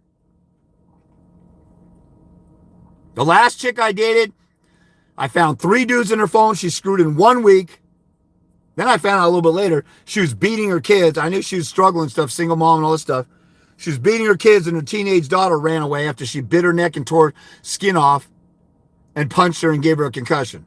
I knew the chick. The chick came from a bad place. She was molested when she was younger, told me all this stuff. Later, when I went to went to restraining order court to get a restraining order, it's like James is running around telling everybody that I got molested and all this other stuff. So I don't know if it was true or not. Anyway, once I found out the real deal, I was gone. It hurt. I cared about her. I was heartbroken a little bit, but she was a total loser of a subhuman piece of garbage, so that made it easier to get over her. You know, there's the reality of heartbreak. I've been heartbroken probably like 3 times in my life. I did the heartbreaking with the other women, but I let them down softly because I'm not cruel like that. But you got to be one and done. One huge mistake, betrayal, cheat, destroy you, false allegation, try and get you thrown in jail. Like the guy who went back to jail, I told him, dude, she wanted you to be in jail and destroy your freedom and your life and destroy your chance at having a relationship with your kid with her. And she lied about it and you didn't do it. Why the hell would you go back to her? And he goes, oh, I didn't think of that. What the frick is wrong with your punk ass? You didn't think that when she was falsely accusing you and tried to get you in jail, that was wrong of her? And he even said the same thing. Oh, she's not a bad mom. She's good to the kids. What, because she feeds them and clothes them? That's what child molesters feed and clothe kids. You stupid dumbass. This is the stupidity I have to deal with every day. So I'm screaming about this stuff because you guys got to stop the stupid ass lunacy and grow some balls and get on the offensive. Every single one of you, whether you got an attorney or not, needs at least one appointment with me. The vast majority of people, if they really want to learn how to do this stuff, you need about 5 appointments with me. I got guys who've had 5 appointments. They're doing pretty good or better, or they're slowly gaining ground, or they've won. Guys are all apprehensive. Oh, you charge money and stuff like that. All you got to do is not have Starbucks for a few weeks, and you have plenty of money to do this. There was a guy who one time, when I first started out, I was charging $40 an hour in the early 2000s. That was enough to get by, and I was working a job, so I was doing this as a second job. So it was supplemental income. Now this is my income. It'd be nice when I charged $60 an hour. If I had 8 appointments every day or 6 appointments every day, I could live comfortably and I could stay at that rate. But because I only get a couple appointments a day, or I have droughts where I'll go, like there was a couple summers ago, it was like 2 summers ago, I was getting like 1 or 2 appointments a week. People are crying, all I want is the money. F you, stupid numbnuts. To be honest with you, in my videos, I'm actually being nice. Because the way people disrespect me and talk to me, those are fighting words out in the street or in real life. That'll get you beat to a pulp the way people talk to me. And a guy sliding a gun in my DMs, and then later he eventually got a consult with me, and then he called me back and told me that he found some case law that says the courts don't have jurisdiction. I said, that's your fight. I'm not going to go. He goes, you need to do this. And then he complained that I wouldn't go to the United States Supreme Court and fight to change the system because he found some case law that we've already known, and there's been 50 fathers' rights groups talking about that and not do anything. And he wanted me to go to the Supreme Court and spend the next 3 years of my life for free for his diva bitch ass because he couldn't fight in his own case. He wanted me to upend the system. That's some fruity gay boy diva bullshit. That's the kind of stuff I have to weed through all the time. And it's aggravating because I had no excuses. I didn't have any father's rights group or resources except one guy that taught me 1% of the information. He opened up a book. Here's the court rules in the rule book. Here's how to write a motion. Take notes on that. Okay, go do that. That's all I had. I had to go to Kinko's and spend $80 to make copies for the mother's attorney, the guardian line, the court, drive down to the courthouse in Seattle, pay for parking, go to the court building, drop stuff off for the judge, the clerk, go and deliver stuff to the mother's attorney or pay a process server, whatever. You guys can e-file, you guys can type stuff up, convert it to a PDF. You can do a hearing by Zoom and do your entire case in your bedroom, and you're still bitching that it's too hard. You're like the millennials nowadays that say, oh my God, I need my dad won't give me a ride to school in the Porsche. I got to take the bus. When he was walking to school in Minnesota in 2 feet of snow, you know, in Minnesota, my dad grew up in Minnesota, they would not close the schools unless they could not open the doors. If they could open the doors, the schools were open because they got plows and all this other stuff. Can you imagine some bitch-made millennial generation kids crying about having to walk a block to school or not being able to drive in school? They drive to school in a junker instead of a Porsche or, I don't know, or some fancy SUV or whatever. Yukon Denali. Their friends got a Denali. They don't want to show up in a junker. Anyway, I'm sitting here. I went through hell in my case, and you're crying about your little 3 months in court, and I did 19 years, and like, James, you know what you're talking about. You don't have any freaking self-awareness. You're a narcissistic little diva bitch. It's time to grow up and go to war. If you care about your kids, let's fight. And also be decisive. I got people say, oh, I don't know if I get on the fence, it might hurt her feelings, I might piss the judge off. Oh, wait, maybe I should just be nice and then go for this. But she lied about me and said that I'm a monster. Then she's going to go to court and lie about you. And if you go to court and be nice, and then she lies about you, and you're like, wait a minute, she's the abusive one, she's the crazy one, then you look like a liar because you didn't say that from the beginning. Oh, what do I do? Oh, this, make a decision, bitch, or quit. It's deciding time. I had to make a decision. I'm going to court. I'm going for 50-50. And then I realized how crazy the mother was. She's fighting me. Then I changed it to full custody. I didn't have a James helping me. If I had a James Christensen helping me in 2001, my 7-month custody battle, I guarantee would be over with in 3 months. I didn't have the stuff you got. You guys got no reason or room to complain other than it's tough and it's hard. And I spent my nights crying myself to sleep, going to bed depressed and all that other stuff. But I got up the next day because the only thing I had to do in my life was fight for my kid. And if you don't have that mentality, then bitch, get out.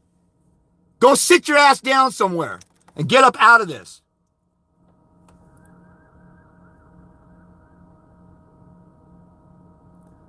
Look at this. A female is on here telling me, James, don't soften up. Thank you.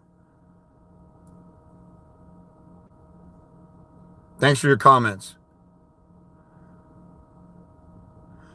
Houston Builder said, thanks for helping me, James. You're welcome. That's what I do. So anyway. So nobody had any questions. I'll leave it up in case. Looks like there's 5 people on for if this is reading accurately. If you guys have a question about anything, I'll answer it real quick and then I'm going to get off here. So I'll wait for a minute to see if you have questions. I'm kind of being a hypocrite and ranting about all this stuff. But I'm not crying about the system. I already know how the system is. I'm crying about dads not doing what it takes. If now it'll never be every dad. There's nobody in the world on any issue where everybody does everything they need to do. But there's another father's rights guy I met in this father's rights group. He said, James, man, if just like a dozen of us in each county would just fight the right way and tie up the court system and unbrainwash these judges by fighting the right way and telling them what the deal is, we could turn this court system upside down. I'm like, yeah, I know. But there's me and you and maybe 2 other guys are actually fighting on their case. Everybody else is being a bitch-made sellout and just surrendering at mediation and giving in to the mother and stuff like that. The story I'm talking about, that guy came to court in one of my Court of Appeals wins. He had a Court of Appeals hearing coincidentally the same day I did. And I saw him out in the hall and I can't remember his name. And he had a 5-year protection order because he was mad and he slammed the phone. And the mother said, when he slammed the phone, that caused her to fear for her safety. 5-year protection order. And he was fighting that and the results of his divorce case. He did some consults with me. We met in this group called The Other Parent, which dealt with non-custodial parents, women and men. That group is defunct too after 5 years because a bunch of bitch-made little fruity gay boys never wanted to do anything. They had a bunch of crying, whining, bitching, moaning meetings. They had a couple of protests and got the word out. One guy who made 6 figures did all the weight, spent a bunch of money fighting. I should hit him up and see what's going on. And then another guy had motive because he was a total asshole narcissist to his ex and was running a con game and he wanted the other parent to help. So there's 2 guys doing all the work and the guys would come in and out. There's one guy in there, I helped him do stuff and I worked with him and we prepared him for a court hearing and he totally destroyed everything I helped set up for him and did his own thing and he got creamed like a stupid ass bitch. That's the father's rights movement groups for you. They're dead and gone. I'm still here. I was here before then. They came on board. One guy from Dads Against Discrimination created The Other Parent because the guy in Dads Against Discrimination was old and burnt out. He was 63 by the time he was helping me. He'd been doing it 23 years. So out of Dads Against Discrimination, you can go on dadsamerica.org. See if you can. There's a guy in New Jersey that's helping people out, but he wants like $1,500 to do paperwork. So I'm still cheaper than the guys out there who are legit. There are some legit guys out there who can help you, but they're like Yoda in the backwoods somewhere where nobody can find them. So again, if anybody just hopped in, you can ask a question if you want. It's 1 a.m. West Coast time. Maybe I should do one of these lives during the day, and then get a suit and tie and shave my head clean and try and look like the lead attorney, that little sellout bitch. and see if I can win people over. That dude's just an entertainer. I should do a video on him. I'm doing a series on my videos called James versus blank, some stupid idiot or whatever. So far I got Steve Maeda and I think somebody else, but I'm gonna do the lead attorney, Judge Anthony, probably the 50-50 dads, and definitely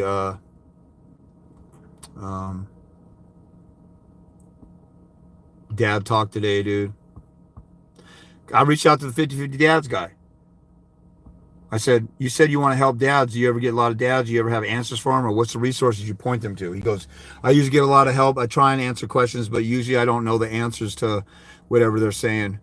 I'm like, well, I help dads, and then I've been winning and helping dads win. And then he ignored me.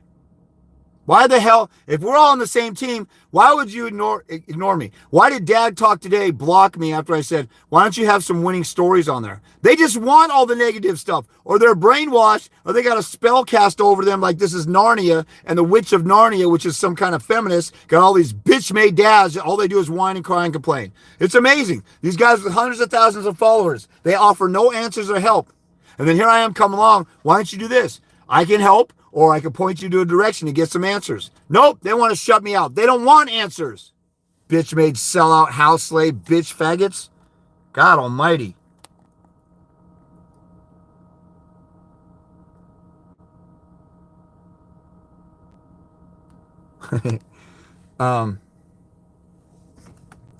So I remember this dude, a lot of times my lips get dry when I'm talking. I lick my lips. There's one guy who got on here and said, I'm sick and tired of you licking your lips. It makes me want to go do a molly or something like, so I got some crackhead watching me, wanted to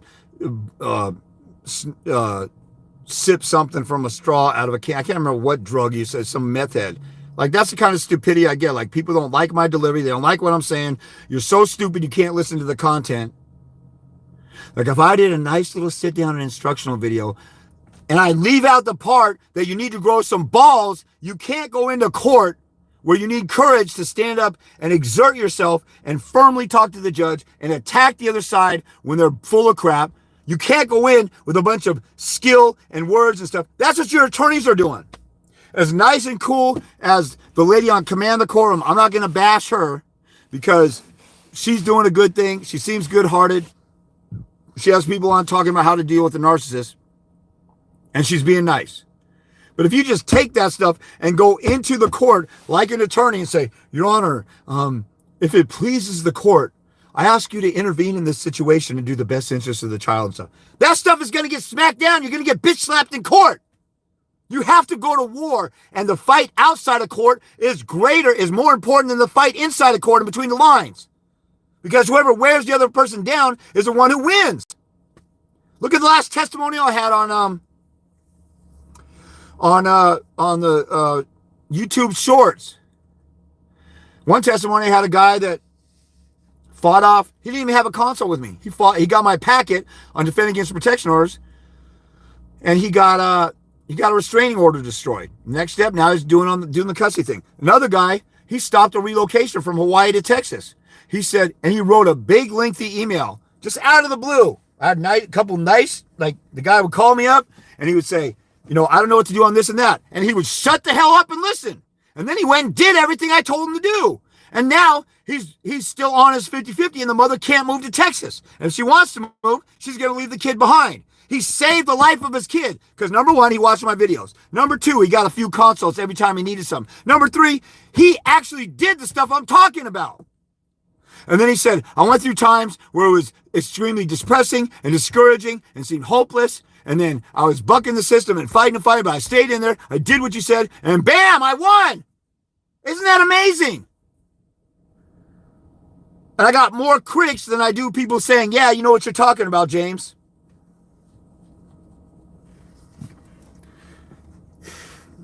And I use the phrase house slave because it's up there. We're supposed to be on the same team. We all want kids to have both parents.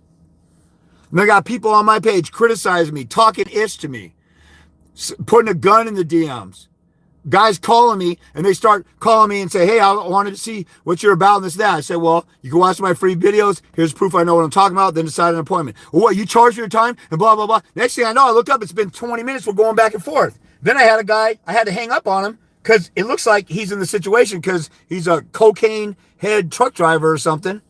And then he said, oh, I'm just a wannabe black dude who's talking shit to the wrong people. I better watch my back and who I'm talking to. I said, do you want me to call up your ex and tell her that you just threatened to have me killed? That won't bode well for your case. He goes, oh, you're the one who's a little bitch because you're scared of that. I was just addressing what he said.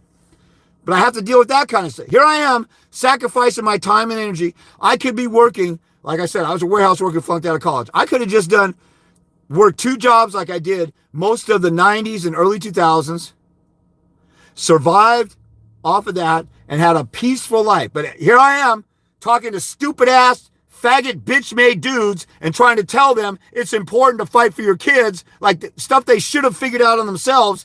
And I have winning court orders proving that I know what I'm doing. And I'm sitting here fighting the guys that should be running to me for help,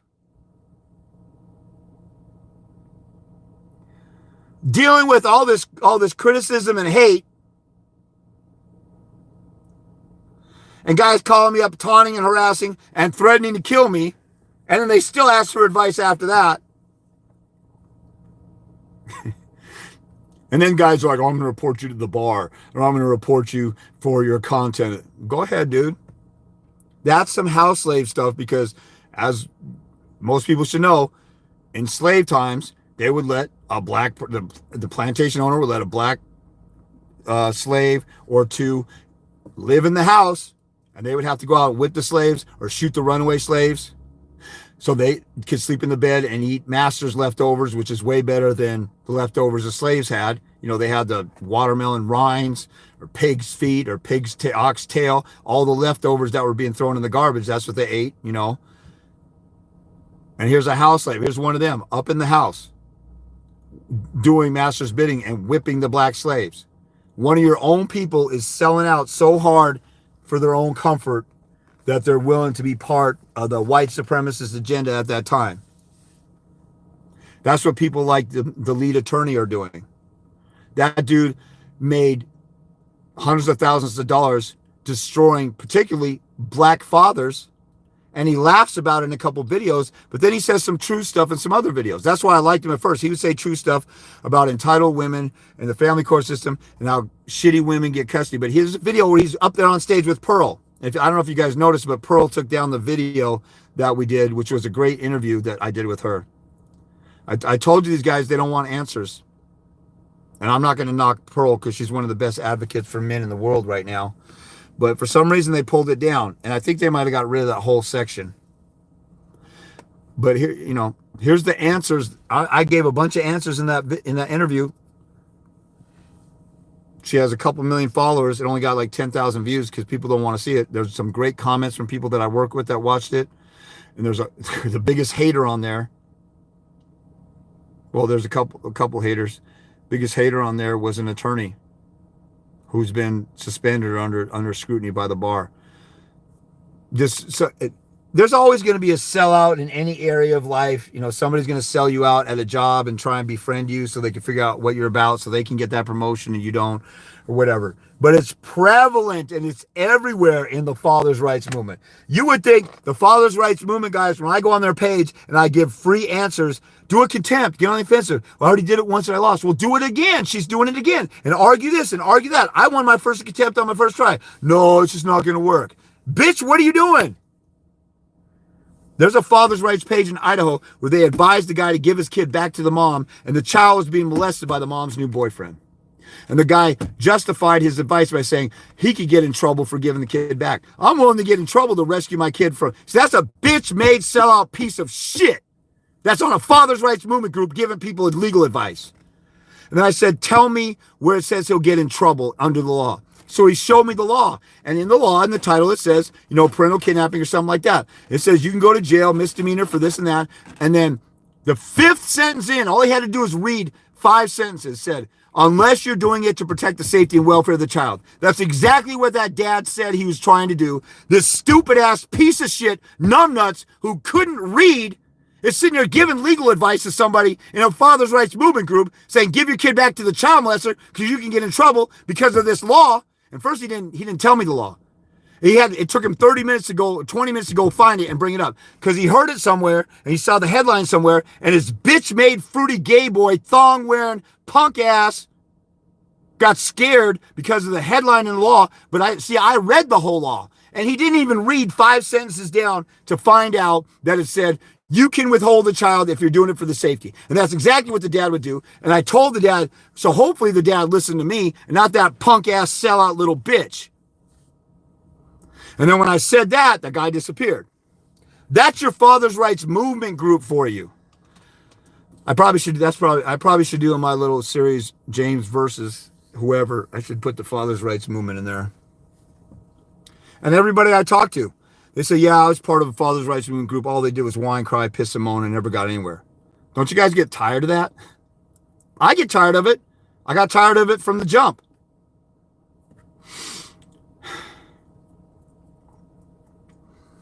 Anyway. Okay, I got a question, it looks like.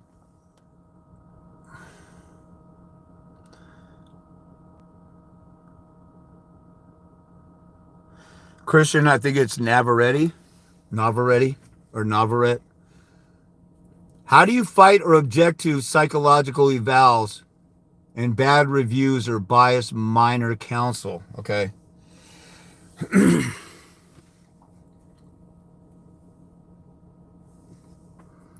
First of all, you need to know Troxel versus Granville. Troxel versus Granville says the Supreme Court of the United States, and it's a link in my flow page to it, or just Google Troxel versus Granville, Troxel. I have a video on my YouTube channel about it. Go to my YouTube channel, or you're on my YouTube channel now. But if you look at my YouTube channel, above the main video in magnifying glass, you can search topics there. Type in Troxel and watch that video. Yeah, that's the U.S. Supreme Court saying you have autonomy or you have a right to your kids without government interference. Okay? Basically, just like anything else in life, you have a right to be free in America to do whatever you want until you hurt somebody, or as long as you don't hurt anybody. So,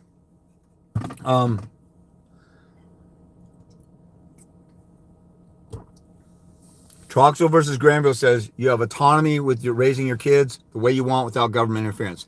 Number two, the most important thing in that case, and you should read the whole case, everybody should read it. If you see a word you don't understand, then just keep moving along. You'll get to grasp the main point of everything.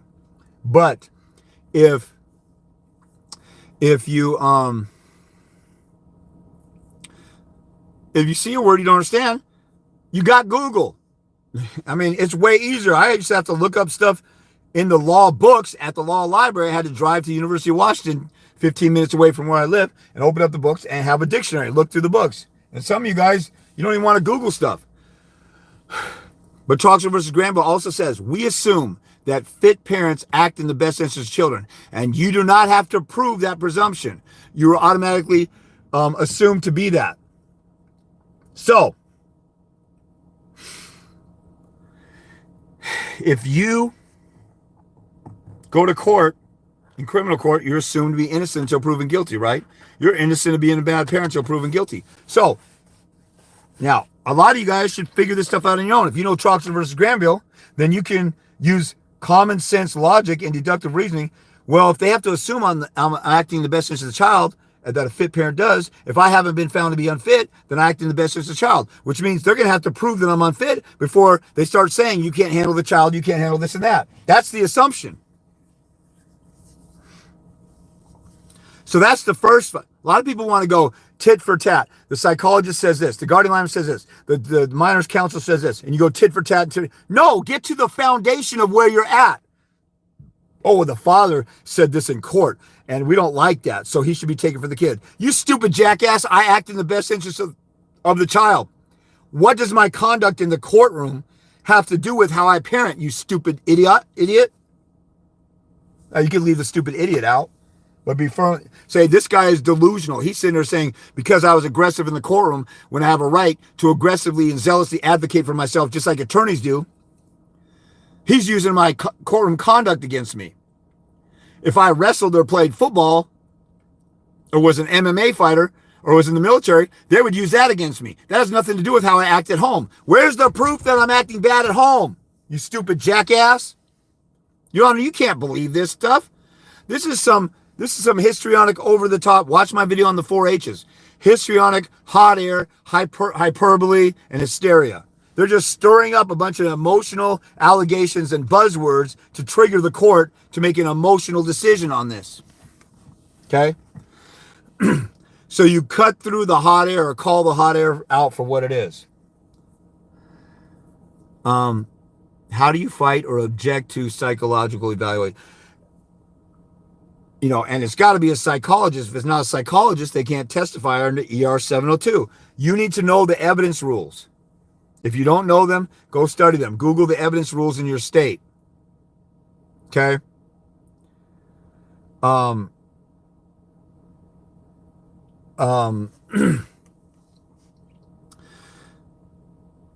If the evidence rules are confusing, I have an evidence rule video in my store.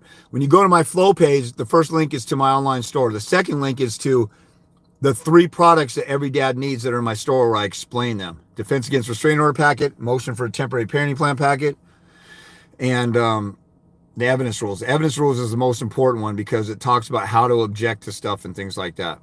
So, how do you fight or object to psychological evals? So, you just pick it apart. And if a psychologist says, based on this test, that there's this cause, the psychologists also have a cause and effect. If you have every other weekend and the child comes over and then the child or the mother, there's a lot of mothers who say, well, the child, after the child comes back to me, the child is suffering all this other stuff, and they attribute it to the father. You stupid idiot. The child is acting up under your care. The first suspect is the mother that's caring for the child. She's saying right after the visit, there's a problem. That's probably because I had see, all you got to do is use some common sense. The obvious thing is I had a loving time and non-toxic time with the child, and the child's going back to the mom's toxic home. So they act up because they're coming from a loving home to a toxic, hateful home. There's her own statement that the psychologist is regurgitating and making an assessment on me in blind faith. Her own statement is incriminating herself. The psychologist cannot possibly say that there's a cause and effect of the child's behavior under the mother's care with me, unless the psychologist was watching the transition and watching the child with me. And it's like common sense stuff. Now you object to it if you have. You should also study where psychologists have lied or psychologists were corrupt. Look at and you make an argument. You should also look up case law. I have an argument against guardian litems and their reports. There's case law in Washington that says the court can throw out a guardian litem report or throw out a psychological assessment or throw out a parenting evaluation. The court doesn't have to automatically listen to a psychologist, an attorney for the child, or whatever. I had a guy who just got custody of his kids. Now he got an attorney for trial, but he had been going pro se, and he'd been destroying the mother and the attorney for the child, the guardian litem. And they're like, well, his conduct in court and this, that. He destroyed them. And now that guardian litem is found to be disingenuous and having a biased agenda because he stayed on it. Even when he got an attorney, he told the attorney, you're going to do this. He goes, I don't know if I can do that. He said, you're going to do this. I'm paying you. So that dude had the balls to light a fire under his attorney. And they picked apart the guardian litem and point out contradictions. The way somebody's uncredible is when they contradict themselves. So you point out contradictions. Anytime a guardian litem wrote a report or a response, I attacked the guardian litem with my own report, and I picked it apart point by point. I have a packet dealing with guardian litems. The same thing for parenting evaluators or whatever. Now, a lot of times, the counselor for the child, the attorney for the child, they'll act like a child psychologist, and they'll testify that the child is suffering emotionally under the father's care. You have to be a psychologist to testify to that expert psychology. So if you know the rules of evidence, so a lot of people's answers to questions which they don't get is not, I don't give you a 2-sentence answer and go and regurgitate that and you don't understand what's going on. You need to understand your foundational rights. Like during COVID, when they shut stuff down, there were laws that, like in Washington, the governor has the power for like 21 days or something to shut down the economy or government in an emergency. We were shut down for a year. He violated that, but nobody cared because we got a bunch of bitch-made little fruity little simps up here too. There's a gas station in my hometown. They stayed open, didn't wear masks, didn't make anybody do it. So I just frequented them. I posted on Facebook, go to this gas station. They don't make you wear masks. If everybody would have done stuff like that, and everybody just went out and went to their business, there's no way that they might arrest 0.001% of us, but see, 99% are afraid that they're going to be that 0.001 that's going to get arrested. So, but we didn't understand our foundational rights. We were arguing over whether COVID was real or whether the testing was real and all this other stuff. And there are arguments for that. But first of all, we started with our constitutional rights. I can go anywhere and do whatever I want. The government can't tell me what to do. And they're my servant. You're up there arguing like, hey, Mr. Servant, I just want to convince you, Mr. Governor, that what you're saying isn't true about the science. No, bitch, the governor's down here. You tell the governor what to do. He's not going to tell you what to do. So that shuts it down when you understand the foundation. But I'm giving you some foundational stuff, your parental rights, and then you look at the factors in the law and the presumption in law and all the science and all the data. So I'm kind of scattering or being scatterbrained, but I'm telling you different things real quick. You'd get better answers in a consultation directly, but you know, the more videos of mine you watch, the more if you read and listen to understand stuff or go look up stuff that I tell people look up, you'll get a full understanding of this stuff. You have to understand this stuff. I can spit this stuff off the top of my head because when I heard somebody say something and I did some research on it, I'm like, oh, that's bullcrap because of all this evidence over here. And I absorbed it and I saw it. When you read something and you picture it, you remember the story better than when you just read the words and just see words and just like brain dead studying for a test or something. When you read the laws in your state, you Google, let's say you're in New Hampshire, you Google New Hampshire, factors, custody, best interest of child. You read the statute. It says, it's the intent of the legislature of New Hampshire. I just got talking to a guy in New Jersey. This is the New Jersey law, 9:2-4, I think. It's the intent of New Jersey legislature that kids have frequent and ongoing contact with their parents. They want frequent ongoing contact. What's the most frequent contact you can have? It's 50-50. So that's a great argument. That's where you start. So if a psychologist says, well, the father has a problem and this is going on, is that problem that you have? Let's say the problem is real. Is that problem that you have?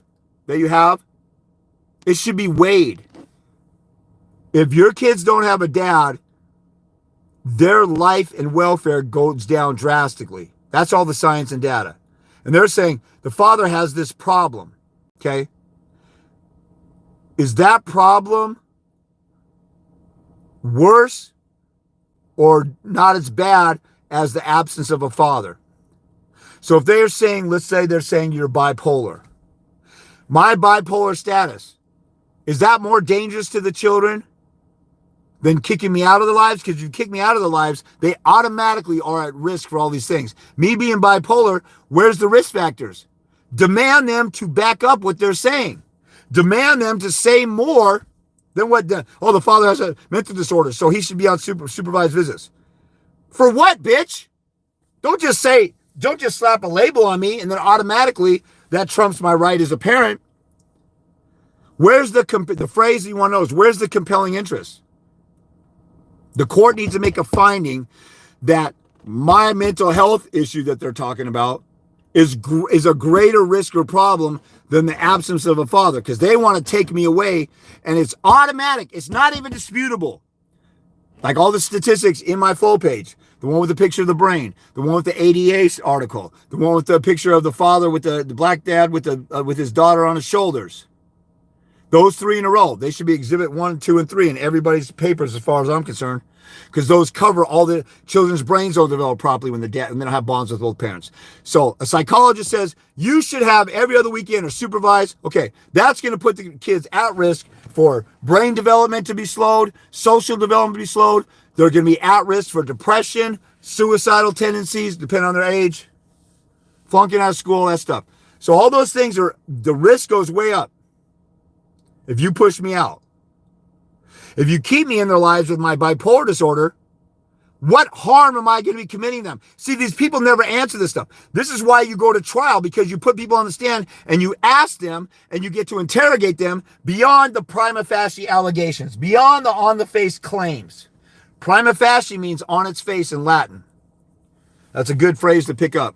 I'm not big on you need to memorize a bunch of legal jargon, but sometimes when you use words like prima facie or like intransigence, you could tell the whole story by just saying a word. You guys need to know intransigence also. Look it up. Prima facie means on its face, on the surface. It's just empty, hot air allegations with nothing behind it. Somebody says, oh, you're a domestic violence perpetrator. Where's the evidence? I just feel like that.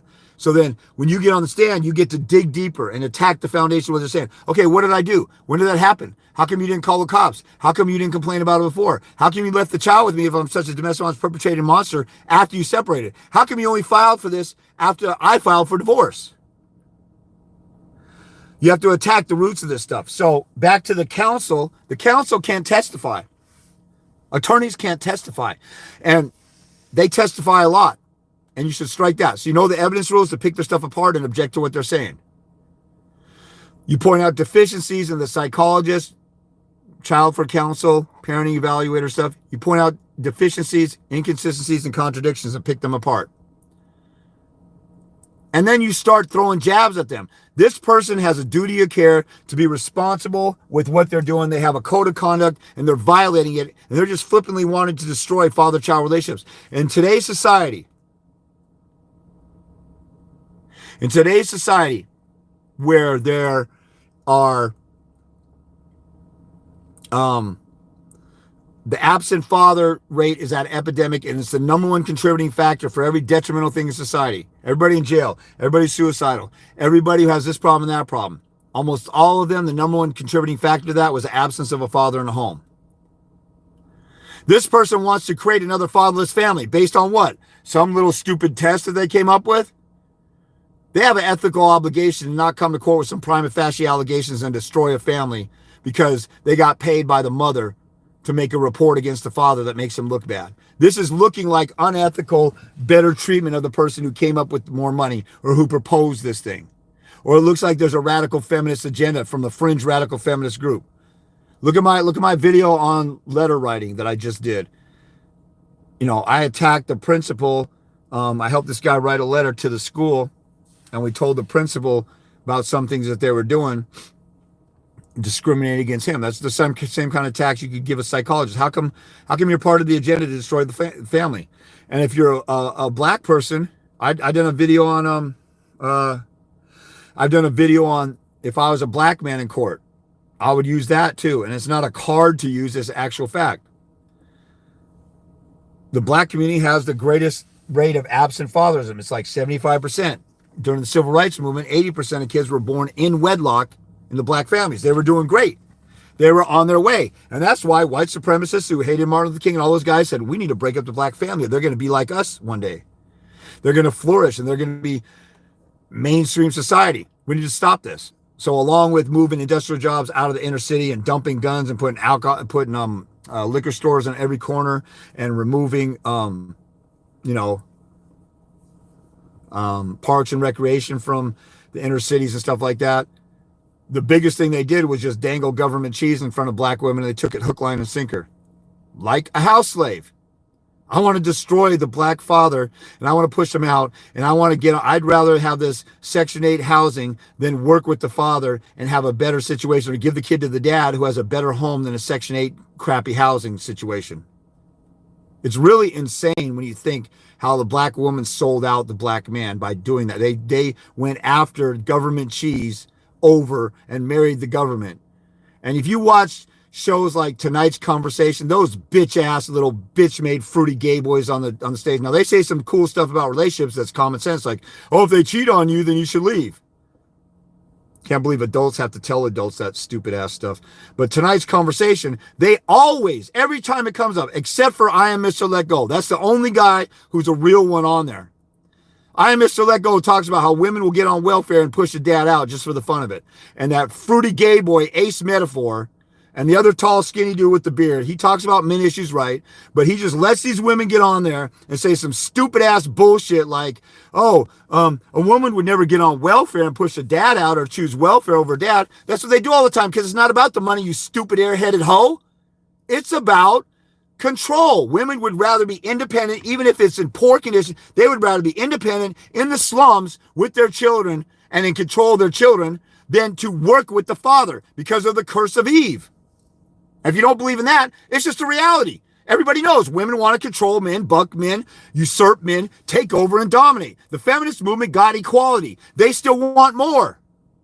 It's right in front of your eyes. The scripture fulfilled right in front of your face. Whether you believe it or not, that's the problem. So these dumbasses are saying, oh, nobody in their right mind would take government money over working with the father. Stupid ass airhead. You're not even looking.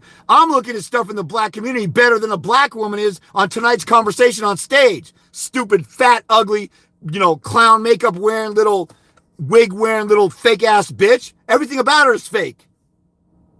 Every woman there's been several women who said that, including that woman, Ace Metaphor. It's sick of seeing this crap. You guys wonder why I get mad. I'm sick of a whole world filled with lies, and the answer is right in front of everybody's face, and everybody pretends it's not there.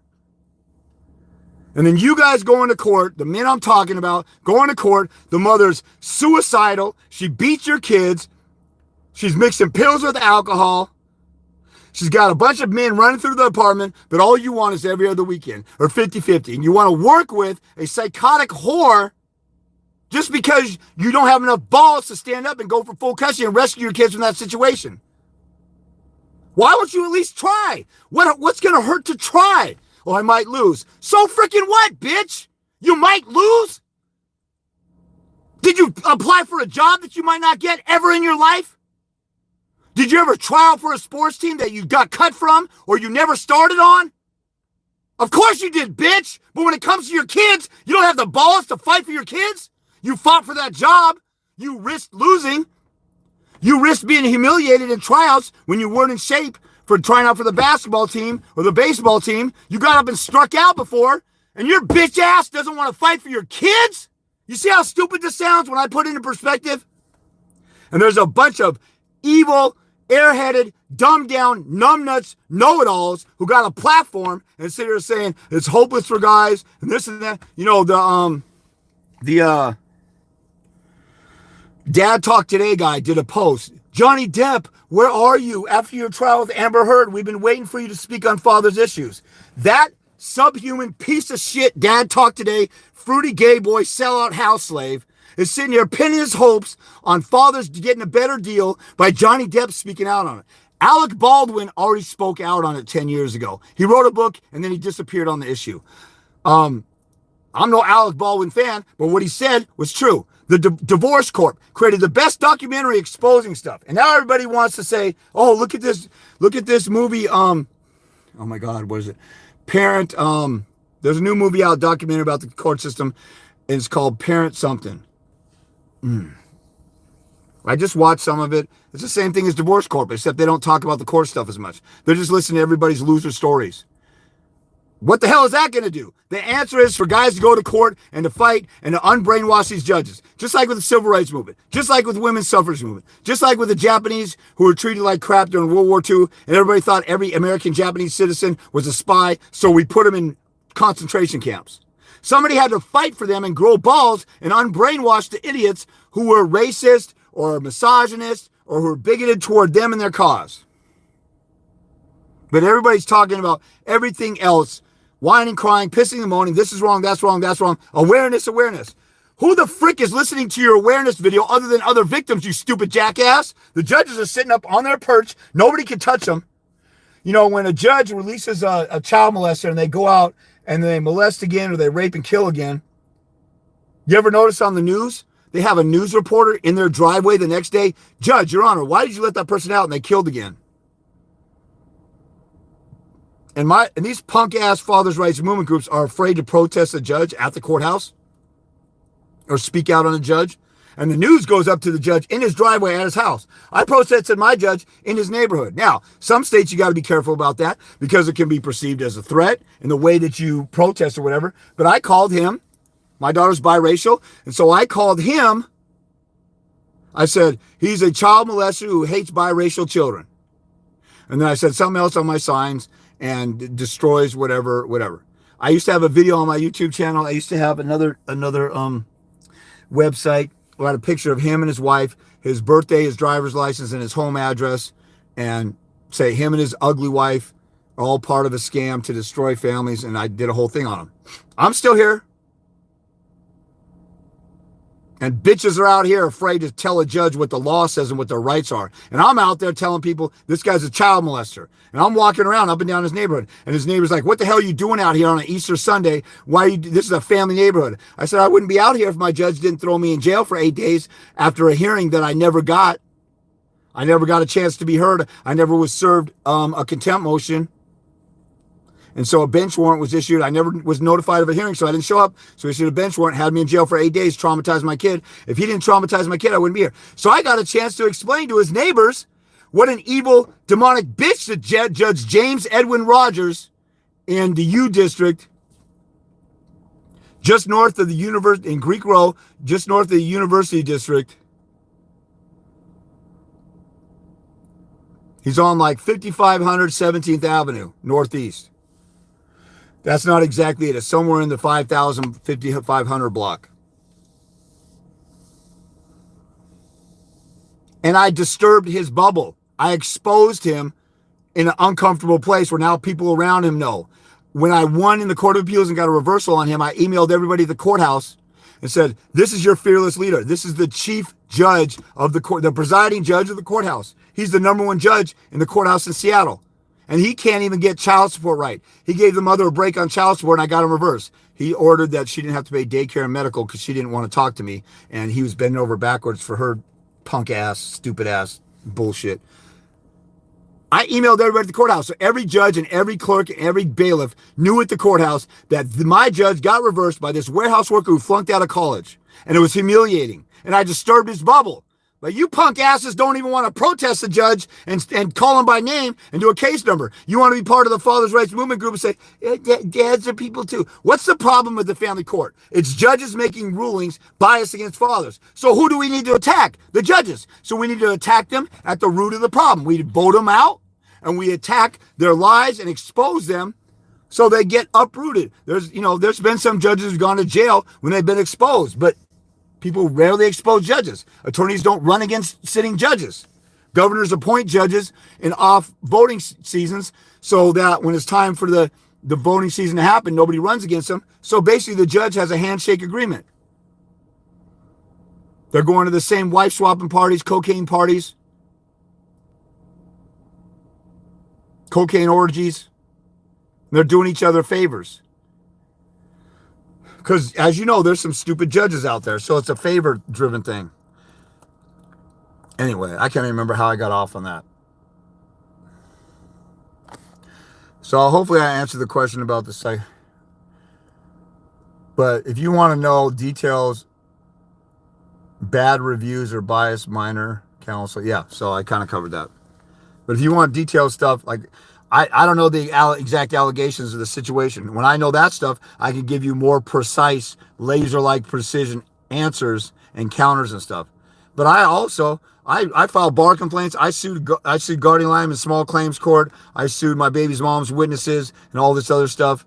I didn't just do that stuff. I got on the offensive. The mother's first attorney wrote a declaration when her second attorney came on board. Said James was the most difficult opponent I ever met, so I couldn't come on board a second time, and he was the most aggravating person I ever dealt with. That's a compliment, bitch. This guy's crying like a bitch that I defeated, and I won in court. But they still have the audacity to come to court and humiliate himself and talk shit about me. And he advertised that he specialized in high conflict cases. That's Mark B. Livas, B as in boy, Livas, in the greater Seattle area, bitch-made faggot.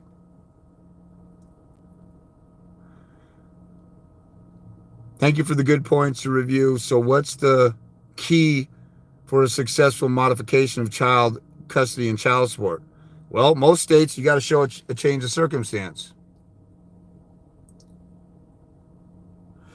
Let me address this. Chris Bacon said, you sound angry. I'm sorry. So why are you criticizing me for being angry that children are being stolen from their fathers? Do you like child trafficking? Do you ever get mad when a kid is trafficked or kidnapped or disappears?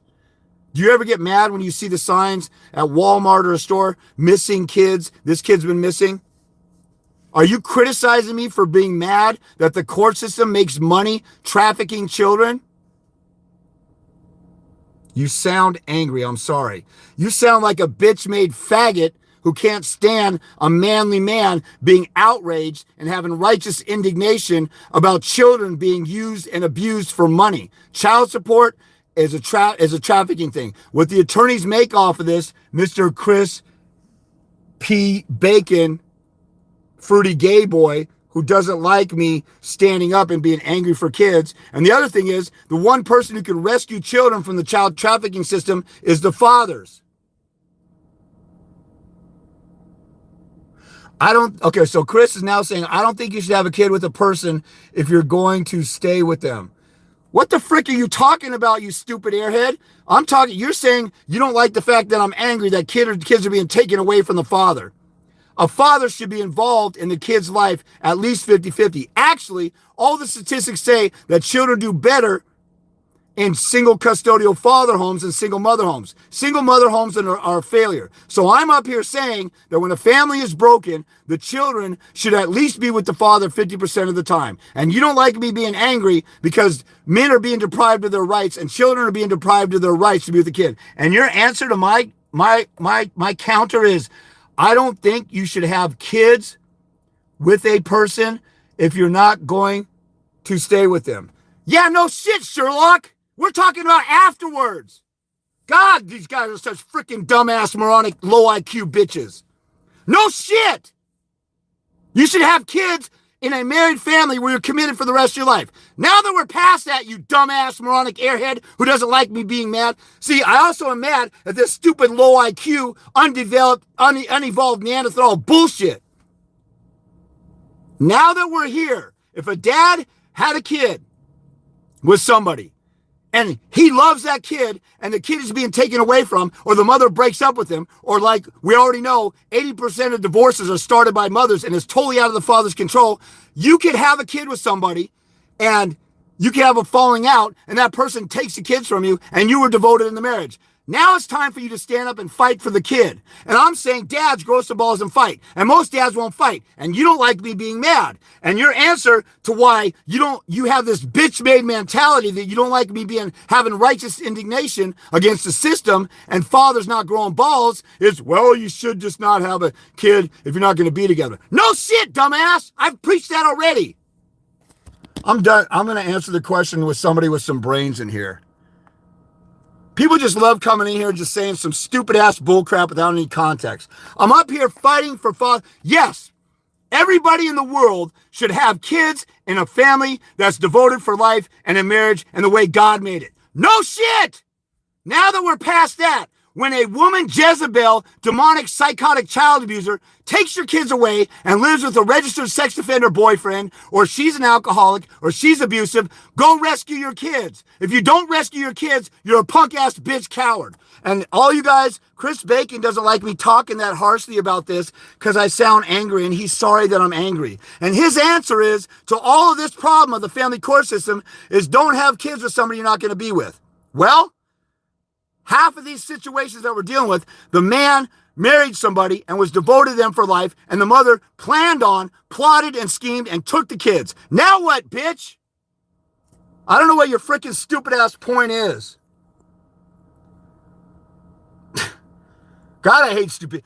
If you have a genuine question and you're ignorant of stuff, then just ask that. Don't come on here and say, oh, you're angry. That's bad, so you don't know what you're talking about. Shut the frick up, punk ass bitch. Okay, back to the person who had a sincere question. So what's the key for a successful? And the other thing is, a lot of people come on and talk stuff. You don't know shit about anything. You don't know what the hell you're talking about. And you come on somebody's page, and then you're talking about, like, you go on somebody's page where they're talking about NASA lies to us about the space program. They're taking billions of our tax dollars, and what are they spending on? Some project to Mars, and how do we know we even went to Mars? So somebody's criticizing that, and you come on and say, well, why would they do that? That doesn't make any sense. Then you look like an idiot because you haven't studied the subject or whatever. Or you criticize somebody like Dr. Sebi, who deals with fasting and herbs and curing people, and he proved it in court. You come on and say, oh, that's some bullshit. You can eat McDonald's and Burger King all you want, and you come on there and you don't even know anything about Dr. Sebi. You don't even know anything about the matter. So this punk ass bitch comes on here. All he does is see me angry. He's like, I'm sorry you're angry. And then I tell him what the problem is, and then he turns around, well, just don't have kids. Don't have kids with somebody you're not committed to. No shit, but most of these guys are having kids with somebody they're committed to, you dumbass. God dang, man.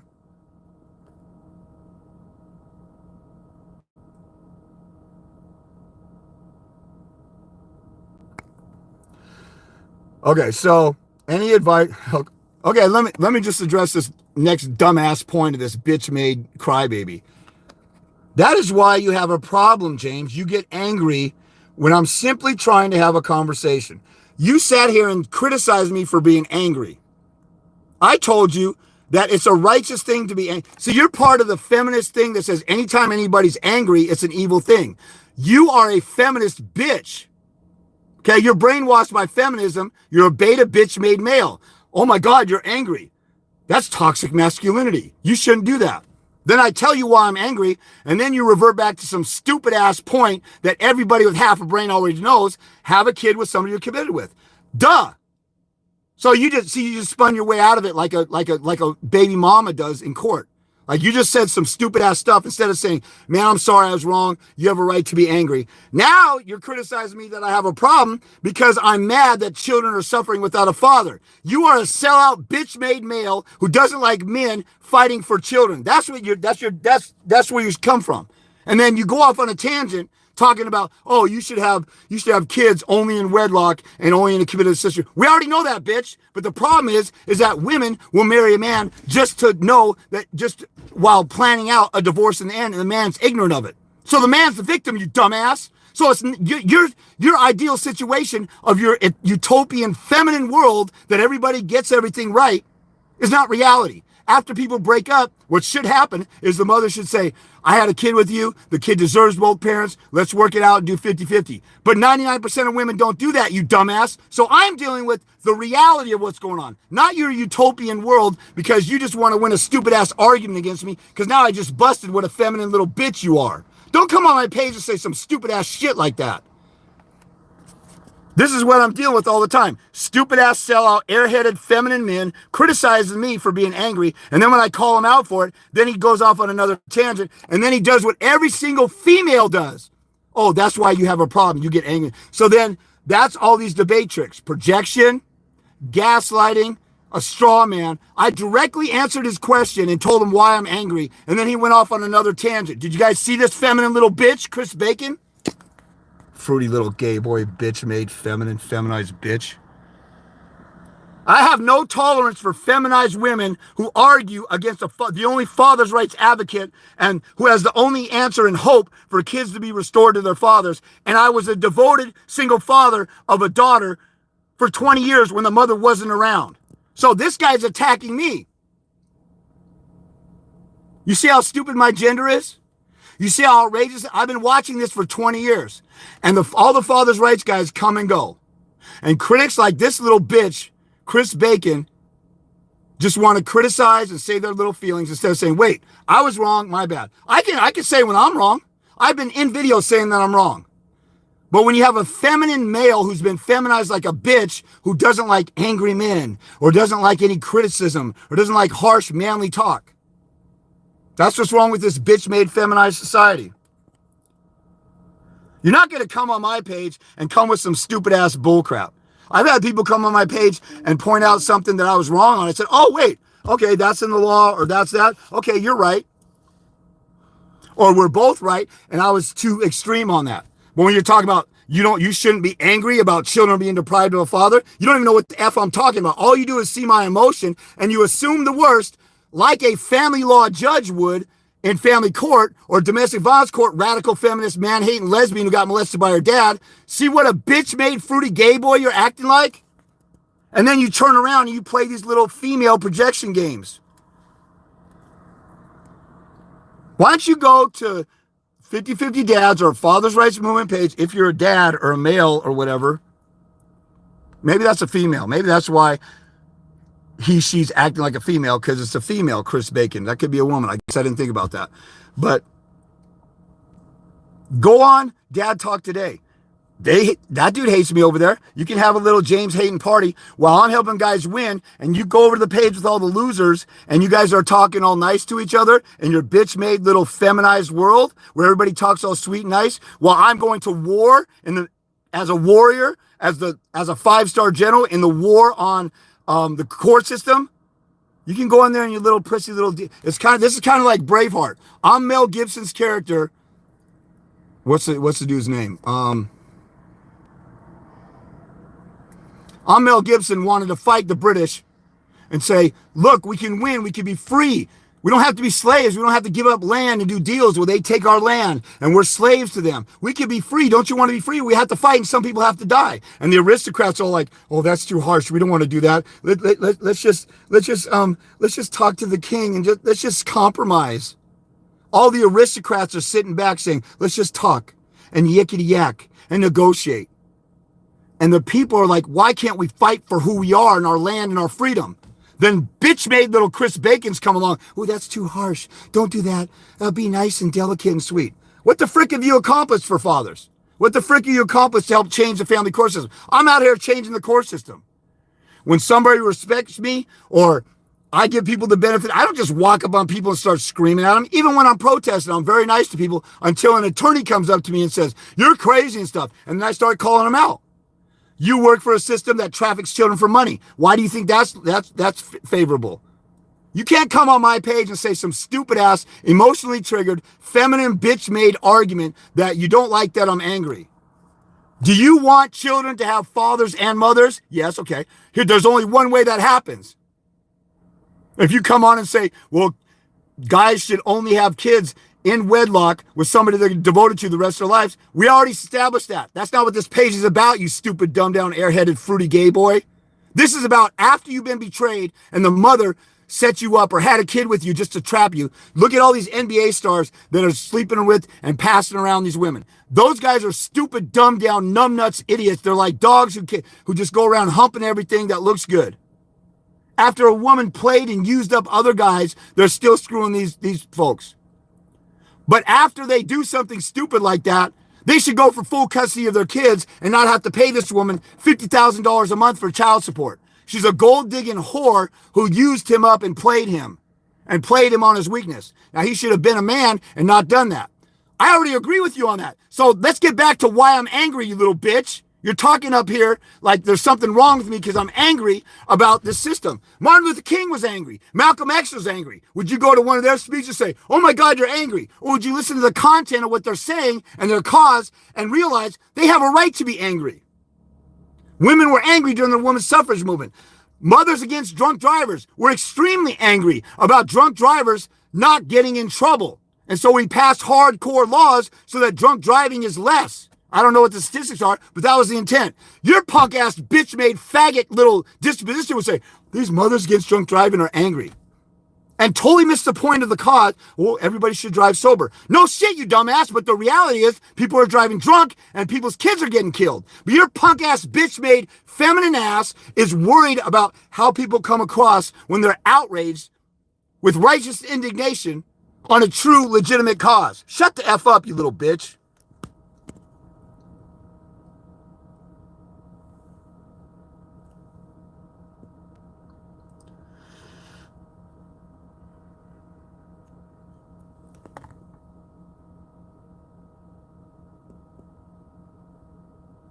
Okay, somebody said wrap your tool or deal with it. Okay, yeah.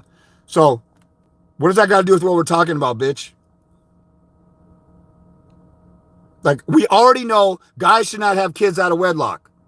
I'm not here to stop that. You think I'm going to stop that? I'm on here after a guy I made a mistake. I was a virgin with my baby's mom at age 27. We had a kid out of wedlock at age 31. It was a mistake. So now what? Should the mother be able to deprive me of the child and destroy the child's future by having her without a dad or making her hate men or have all these other issues? No, I should have 50-50. The mother didn't let me do that because she's a psychotic Jezebel witch who was scorned because I didn't marry her. I didn't marry her just because we had a kid out of wedlock.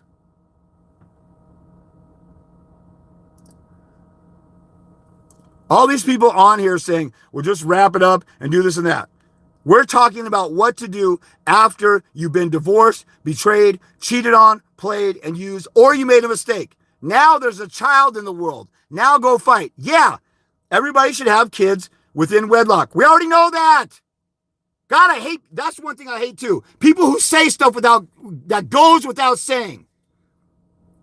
Your statement that goes without saying is not helpful right now. We're dealing with guys who need to get their kids away from an abusive mother or an abusive. I talked to somebody who the grandmother slapped the grandchildren around, the mother's mother slapped the kids around and was trying to breastfeed the kids too. One of those crazy psychotic mother-in-laws who just has to meddle. And all these bitch-made dudes let those women in too, and they need to stand up to them too. I'm talking about answers after the bad stuff is all said and done.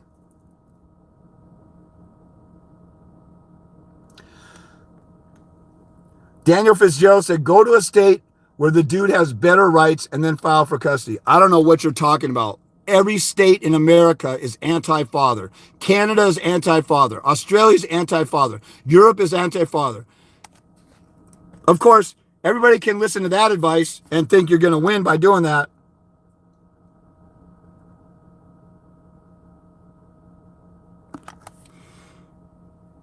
But what I've seen win in hundreds and thousands of cases, a few hundred dads getting full custody without an attorney, thousands of dads doing better without an attorney, is by getting on the offensive and going to war, whatever state that you're in. If you want to learn how to do stuff in your case, you need to sit down with me for a good 5 hours. It's hard to absorb everything in a first consult. Or you study for hundreds of hours, all this free subject matter on my page, like some guys did that got full custody. One guy got full custody. I didn't find out that this guy in Chicago did a podcast with a guy in Europe. That guy tagged me in there because this guy was talking. He said, yeah, I watched some of your videos, the podcast guy, and I watched this guy, that How I Got Custody guy. I went to court and I watched some court hearings, and I just went to the law library and studied stuff. That guy got full custody watching my videos and this other guy's videos and putting in work. So it can be done. You don't even have, so those of you out there saying, I'm just making a selling point, I just want to make money. If I was just trying to make money, I would be fake and phony and be really nice on here and politically correct and not be harsh to the stupid asses who come on here and make stupid comments. So it takes a good 5 hours with me to learn everything you need to know. It takes hundreds of hours to do it on your own. And some guy comes on here and says, oh, just go to a state where you have better rights. That's not an answer to 5 hours of information. If you take an astronomy class for a semester, you got 3 or 4 months of class, and then you say, teach me everything there is to know about astronomy. This guy would give you one sentence and think you should know everything about astronomy. That's not the answer. See, people come on here and with no experience and no history and no victory in court, and they give some stupid little short answer, and they think that helps.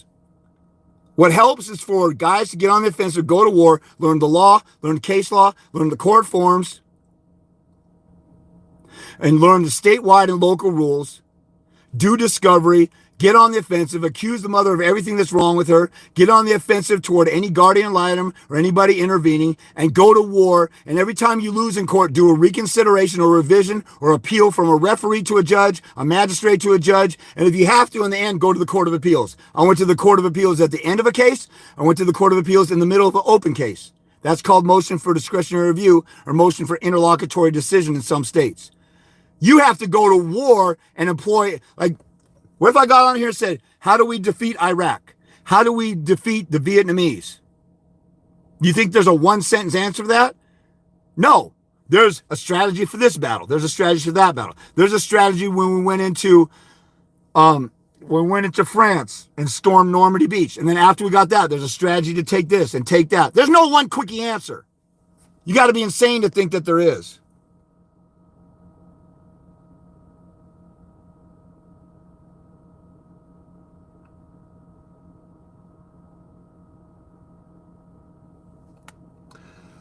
Go find God and pray that it'll help you. Here's where maybe this guy's a self-righteous, condescending Pharisee, hypocrite.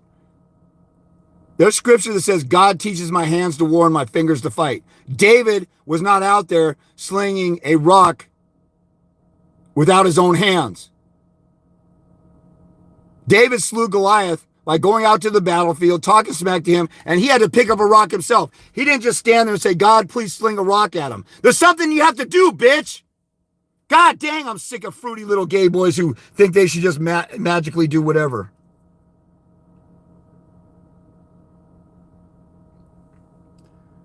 You sound like a jailhouse lawyer. You sound like a feminine little bitch, Chris Bacon. Now, I have winning court orders: custody, contempt, discretionary review, and a reversal in the Court of Appeals against a 50-year experienced attorney by myself. This is why you guys see this progression right here. Chris Bacon is the epitome of a feminine male who got schooled on his stupid. He didn't like me being angry because I don't like children being trafficked. He just came on here criticizing me because of my tone. I'm up here talking about being angry. He would never like David Goggins' videos. He would never like Cole Robinson from Snake Diet. He would never like, what's that male mentor always wears a pinstripe suit? He's about 70 years old now. Dan Pena. This guy would shrivel up in a room with any of these life coaches because they talk harshly. I'm sitting here talking about men going to war and the war on their kids. And this guy said, you sound angry. That's not good. And I tell him I'm angry about child trafficking. And then he goes off on a tangent and starts talking about, men should have kids in wedlock, as if it's all men's faults. And then he's sitting here calling me a jailhouse lawyer. If I'm a jailhouse lawyer, how come I won in the Court of Appeals twice and I destroyed the presiding judge in Seattle, which is the biggest judge in the biggest courtroom in the entire upper left corner of the United States? And I got full custody of my daughter when she was 7 months old. A man getting full custody of his biracial daughter when she's 7 months old, and I destroyed a guardian ad litem and an attorney. And your punk-ass, idiotic, airheaded, dumbed-down, numbnuts answer is, you sound like a jailhouse lawyer. I won in court and did better than a lawyer. My clients defeat veteran lawyers all the time. I have testimonials all over here. So I'm done with that bitch because all he wants to do is argue like a female. And maybe it is a female, and that's why she just keeps coming at it and just wants to win an argument and doesn't care about the truth. So,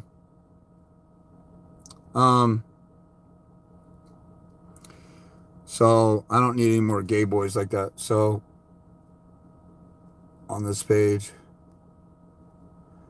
or self-righteous Pharisees like Daniel Fitzgerald, who thinks they have a one-word answer to an epidemic and an overwhelming, like this punk ass David Fitzgerald, he would say, the answer to slavery, let's just free the slaves, or just protest against master.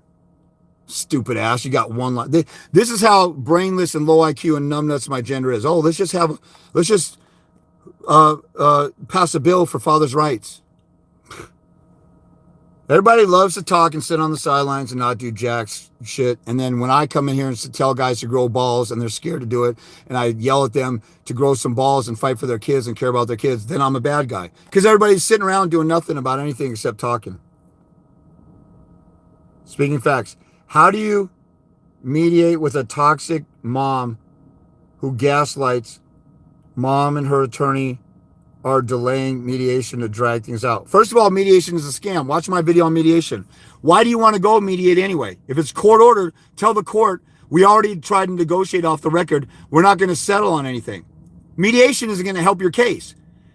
She is not going to give you, if she's toxic, like you said, she's not going to give you anything. Mediation is a waste of time. Go to court and move the court. If the court won't give you anything until you go to mediation, tell the court that they're delaying mediation and ask for sanctions against the attorney for doing it. Ask for a $1,000 sanction for delaying the process, and a $500 against the attorney, and a $500 sanction against the mother, and move forward.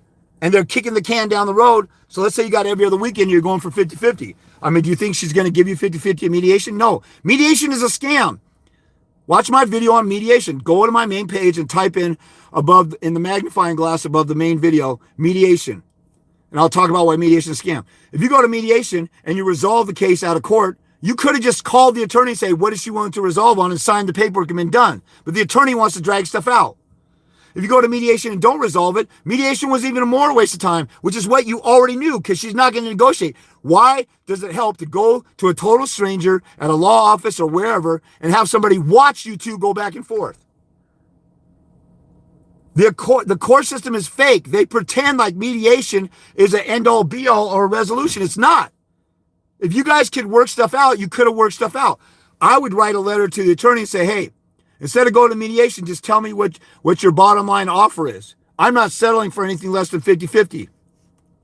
And you tell them this is the ER 408. You need to know the rules of evidence. ER 408, offer to settle. That's inadmissible in court. I'm not selling for anything less than 50-50. If you make me go to court, I'm going for 90-10, full custody and child support. And then they'll laugh at you and think it's not serious. Then you bomb them with discovery. If you have an attorney, did you do a deposition on the mother? If not, your attorney's not worth anything. Or set up a deposition yourself. Or bomb her with interrogatories and discovery. Get on the offensive. So, mediation is a waste, but if they're kicking the can down the road, motion the court because they refuse to. But look at my latest video on letter writing.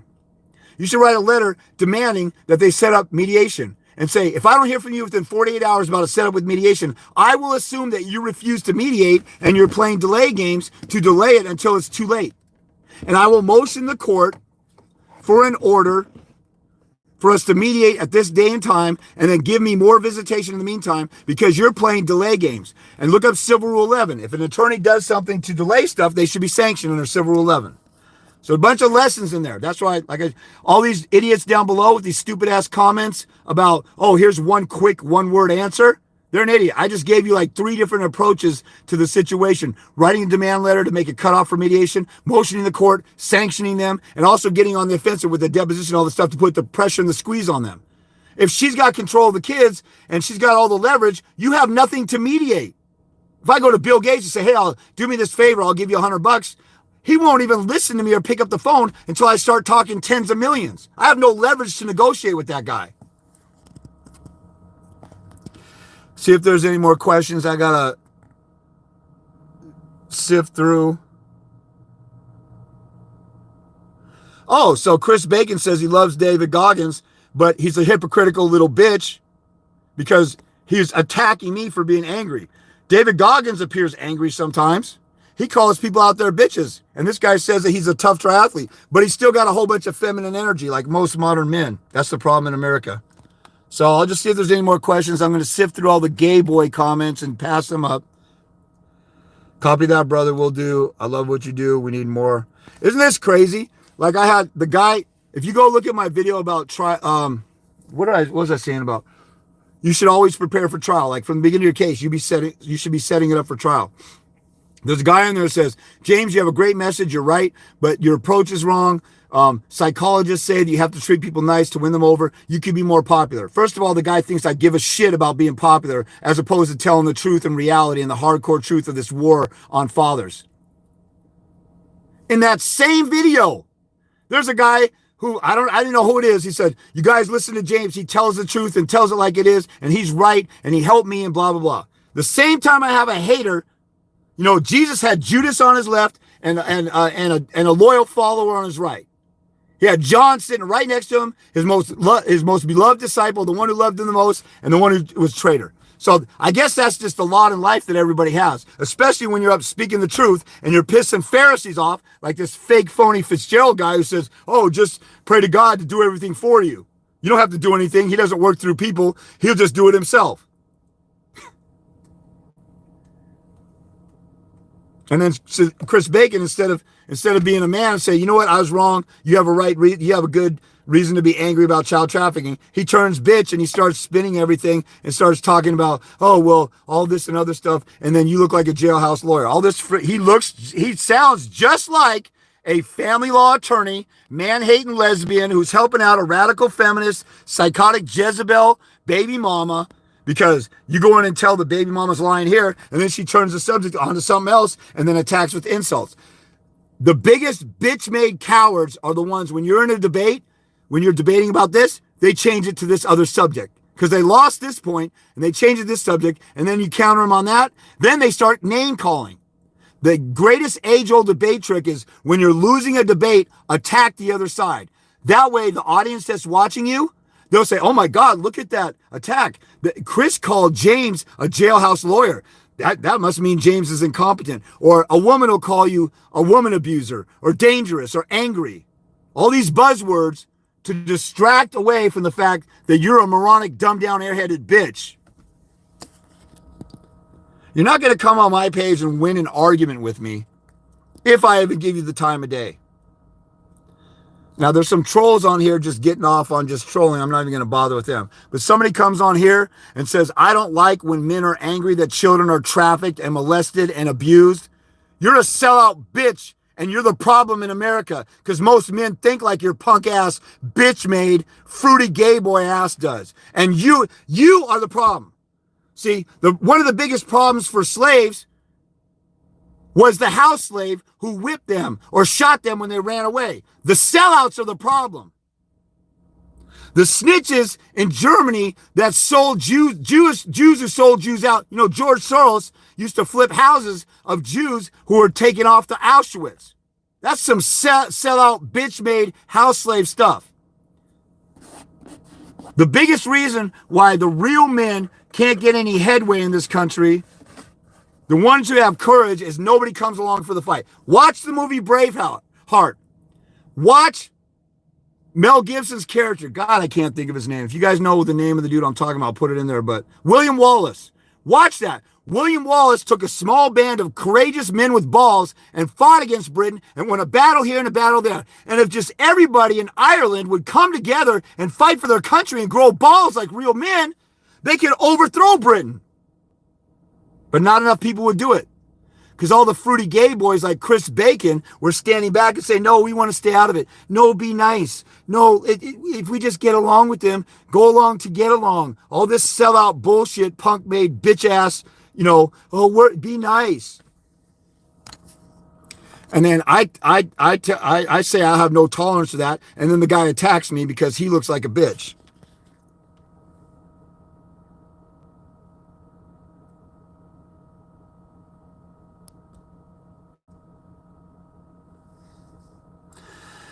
Anybody else with any questions related to their custody battle? That's fighting for their kids.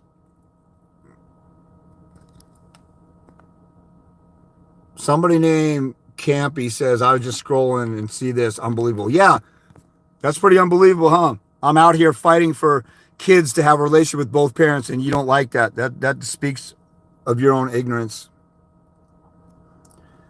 You must be also a fruity gay boy who doesn't like men standing up for a just cause and speaking out and having righteous indignation. I don't like children getting trafficked by the family court system. I don't like women creating kids and making them fatherless in order to get welfare, child support, alimony, and psychologically destroy a man and destroy his empire and take half of what he's got when all she did was come in. And like Michael Jordan's wife, she was a waitress. She took half of his $1 billion. She got like 300 million. She should have got like maybe 5 or 10 million for helping him raise his kids. But this campy guy thinks that that's cool that women are doing that. And nobody should be mad about it. And I shouldn't be mad that men won't grow some balls and stand up for their kids.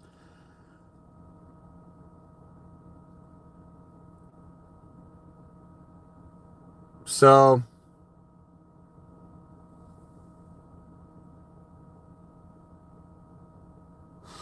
I think there was another question.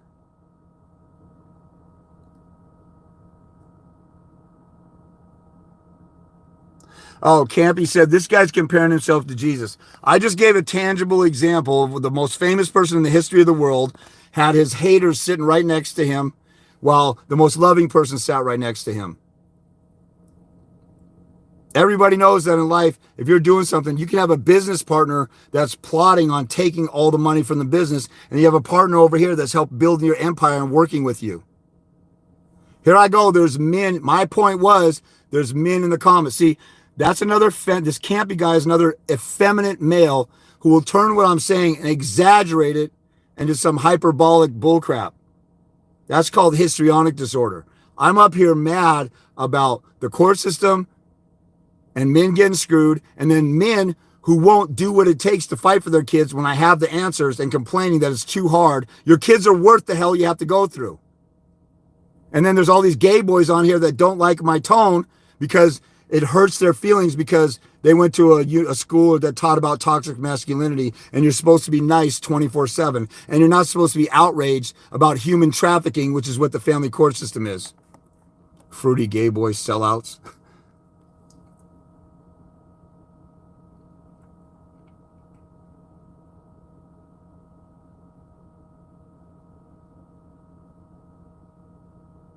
Oh, then cat face enthusiast. So here's another presumptuous female cat face enthusiast. They said, "Did your wife get the house, bro?" So when a dumbass comes on here and just starts saying dumbass stuff, and then they get triggered because they don't like a man talking manly stuff, they'll say insulting stuff like that, only like a crazy baby mom would. See, you guys, this is unfolding right before your eyes. All the feminine males are coming out like roaches because they don't like a man standing up for children. Because we have a bunch of feminine, fruity gay boys like cat face enthusiasts. He said, "Did your ex-wife get the house, bro?" So everybody assumes that I lost because I'm angry. I'm angry for the men that are getting screwed over. I got full custody of my daughter when she was 7 months old. I destroyed guardian lions and attorneys in court. I won over and over in court. So this stupid ass little comeback over here, this guy doesn't like what I'm saying. Instead of humbling himself and checking himself and realizing, oh, this guy's fighting for kids. That's a noble thing. Nobody in America is doing that. He wants to come with some insulting thing, only like a bitch from NBA Housewives, from Love and Hip Hop, or New York White, or whatever, or the Kardashians. So he's going to come in here like a fruity Kardashian and attack a man who's standing up for kids.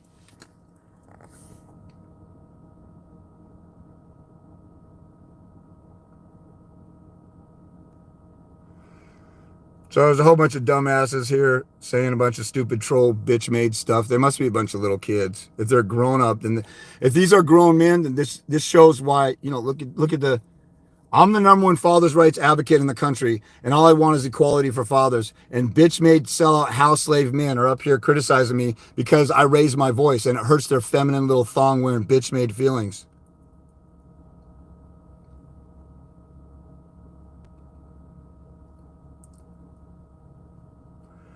I thought I saw one more question.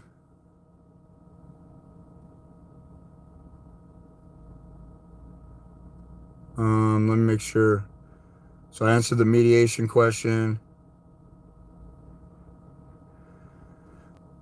And also about mediation, it can be so expensive that you might want to waive it and say, the court is forcing me to, let's say your mediation is $400 an hour because you go in a lawyer's office and they want a minimum 800. You're forcing me to pay something I can't afford in order to have a chance to see my kid. That's basically extortion. This is an entire racket. The court system is supposed to be accessed for free. We, the people, voted you in as a judge to serve the people. This is supposed to be fair and equitable. And understand the doctrine of being fair and equitable. That's the basic doctrine of all courts. That's where due process comes in. It's tied in due process. So I would demand the judge to waive mediation, especially if you can't afford it, because that's not fair and equitable. He's violating the Code of Judicial Conduct. Learn the Code of Judicial Conduct. There's a presumption, if you got to go to mediation to have a chance to prove that you're a good father or whatever, Stockholm versus Granville already says that you act in the best interest of the child. So why would they deprive the child of equal access to a parent who acts in the best interest of the child? This is where you put together Stockholm versus Granville, the doctrine of fair and equitable, the Code of Judicial Conduct, and the ability of the duty of the judge to move cases along. And then what was the other thing? Civil Rule 11, attorneys playing delay games and stuff, and hold them accountable. And the rules of profession. You want to know the rules of professional conduct for attorneys also. You want to know all the rules. If you have a guardian litem, you want to know the guardian litem rules. You want to know case law on that. You have an attorney, oath of an attorney, rules of professional conduct, Civil Rule 11. Deal with the judge, the oath of the judge, and the Code of Judicial Conduct. And then basically all the rules and law and case law that apply to whatever topic you have. Now, if that's overwhelming and too much for you, you should probably get a console to just study my videos even more.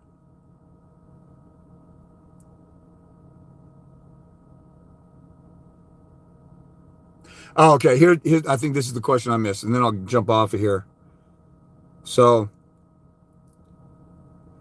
is the early settlement panel a way to introduce my demands for more custody. I'm in New Jersey.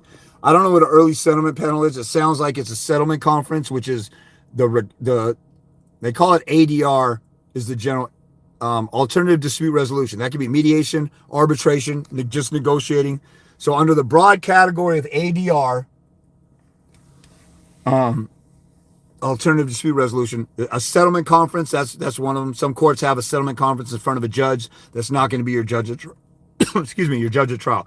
If your judge at the settlement conference or settlement talks is your judge at trial, look up evidence rule 408. Settlement negotiations should not go into court. If the judge hears settlement negotiations, he's hearing evidence that he should not hear at trial. Just like when a prosecutor motions to exclude drugs that were seized at a drug bust or in a trunk, they were seized without a warrant. They throw those out because the Constitution was violated and they can't have that. Even if the person's guilty of sin, they can't have that for that person because then the next innocent person is going to get raided or whatever and violated. So they'll suppress that. Then the jury hears the case without that evidence. You can't let that in. Same principle. You can't be talking about negotiations and what you're willing to compromise. Even like plea deals, when you do plea bargaining, if they say, okay, we'll put you on probation for 6 months, and you say, no, I'm going to go to trial. Then you go to trial, and then you say, Your Honor, that prosecutor wants me to go to prison for 5 years. They just offered me 6 months probation. They don't think I'm a danger. They won't allow you to bring in the settlement negotiations because that taints everything. It's kind of wrong, but they won't allow it because if you could use settlement negotiations against somebody, nobody would ever settle out of court and dispose of cases. So, is the early settlement panel a way to introduce my demands for more custody? I mean, if it's any settlement talk, you're introducing your demands for more custody to the other side. If she's not willing to work with you, there's no point to it. If you want to show the court proof of why you should have more custody, you need to prove that at a regular motion hearing or at trial. That's your day in court.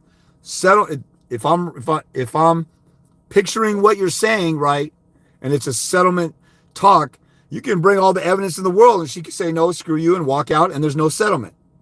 That's different than a hearing where you're competing for an order. You don't get an order at a settlement situation unless both sides agree. So hopefully that answers that. So I think I caught all the questions.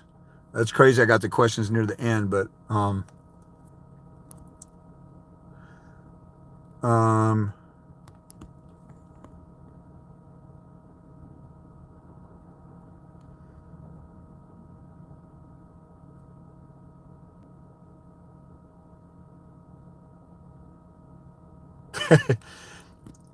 look at this is funny. Brittany Fam Life. She says, I don't understand why you're being trolled. This is a serious and important information. Now, somebody might have come across me accidentally, saw me mad, and then, in this crazy feminine world of feminine males and, little kids in their mom, 20-year-olds in their mom's basement who don't have a life, people get off on trolling because it gives them, a dopamine hit to feel better about themselves or whatever. But the first guy who came in and trolled, he was saying some stupid stuff about me and angry, but you're right. So this is a great example. A woman here, there's been two women in this post who were more serious about men having rights than the men who came in here and trolled like a bunch of fruity little jerk-offs who are getting off on trolling, who can't have a legitimate conversation and talk man to man about an issue. Or when I call them out and point out where they're wrong, they can't man up and say whatever. This lady recognizes this is a serious conversation. These guys come in and troll like a bunch of typical millennial feminine males on an issue dealing with children. So we have a bunch of zombie, brainless, callous,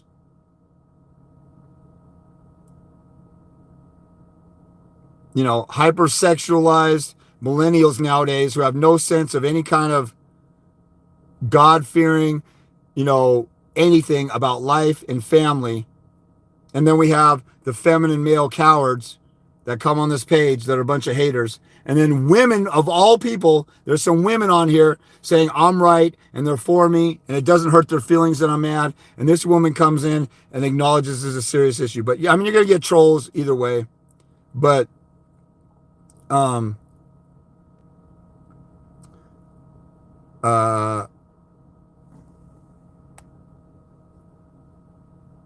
yeah, I think okay. I answered all the questions.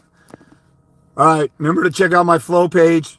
There's all kinds of topics on my YouTube channel with instructional information. On my flow page, my winning court orders, my online store, a video about what's most important in my store. In my YouTube page, there's a section about how to navigate my resources, particularly my flow page, how to find certain stuff. There's a section for fathers called must-see information. It's stuff that fathers must see. I call it must-see because it is must-see. It's stuff that's critical for every dad to have to make an argument, especially if we're going to undo and unbrainwash these judges. These judges are bigoted. They're just as prejudiced toward men as the Jim Crow South was prejudiced toward black people, okay? It's going to take an overwhelming unbrainwashing to fix the system, but you want to fix your case right now. So you want to take advantage of every free resource I have. Like I said, I literally give you guys 100 times the information that I got on my case when I was paying for consults with Dads Against Discrimination in Washington. You're getting 100 times the information I got for free on YouTube and on my flow page. And there's actual links. If you scroll you should rummage through the whole thing. There's the must-see information. You should look at everything on there. Except there is one online book called Custody for Fathers, 400 pages. That's for you to read in your leisure, learn some stuff. And then below that, there's links to certain states and certain resources. But the fastest way to get right to the answers that you need on your case is to schedule a consult. A one-on-one consult with anybody in any area of life, an accountant, tax advisor, a personal trainer, whatever, a basketball trainer who wants to train, you want to learn some drills because you want to make your high school team because you suck and you love basketball. If you did one-on-one with a trainer and they told you your weaknesses and things to work on, that'd be way better than watching videos and guess at what your weakness is and then get constructive criticism from somebody who played in the pros or played college, okay? So your best bet is to get a one-on-one consult with me. So you can text or call me and hit me up for that. If you don't want that, can't afford it, don't trust me just yet, then look at all my free stuff. There's been guys who won in court just watching my free stuff, but you got to put, 20 times the work in it that you would if you got a consult with me and you know exactly the specifics where to go. Just like if you're trying to figure out how to do a tune-up on your car, you can read a book on doing tune-ups or watch some YouTube videos. But if you have somebody showing you and training you as you're doing it, put your hand here, turn this here, crank this there, or whatever.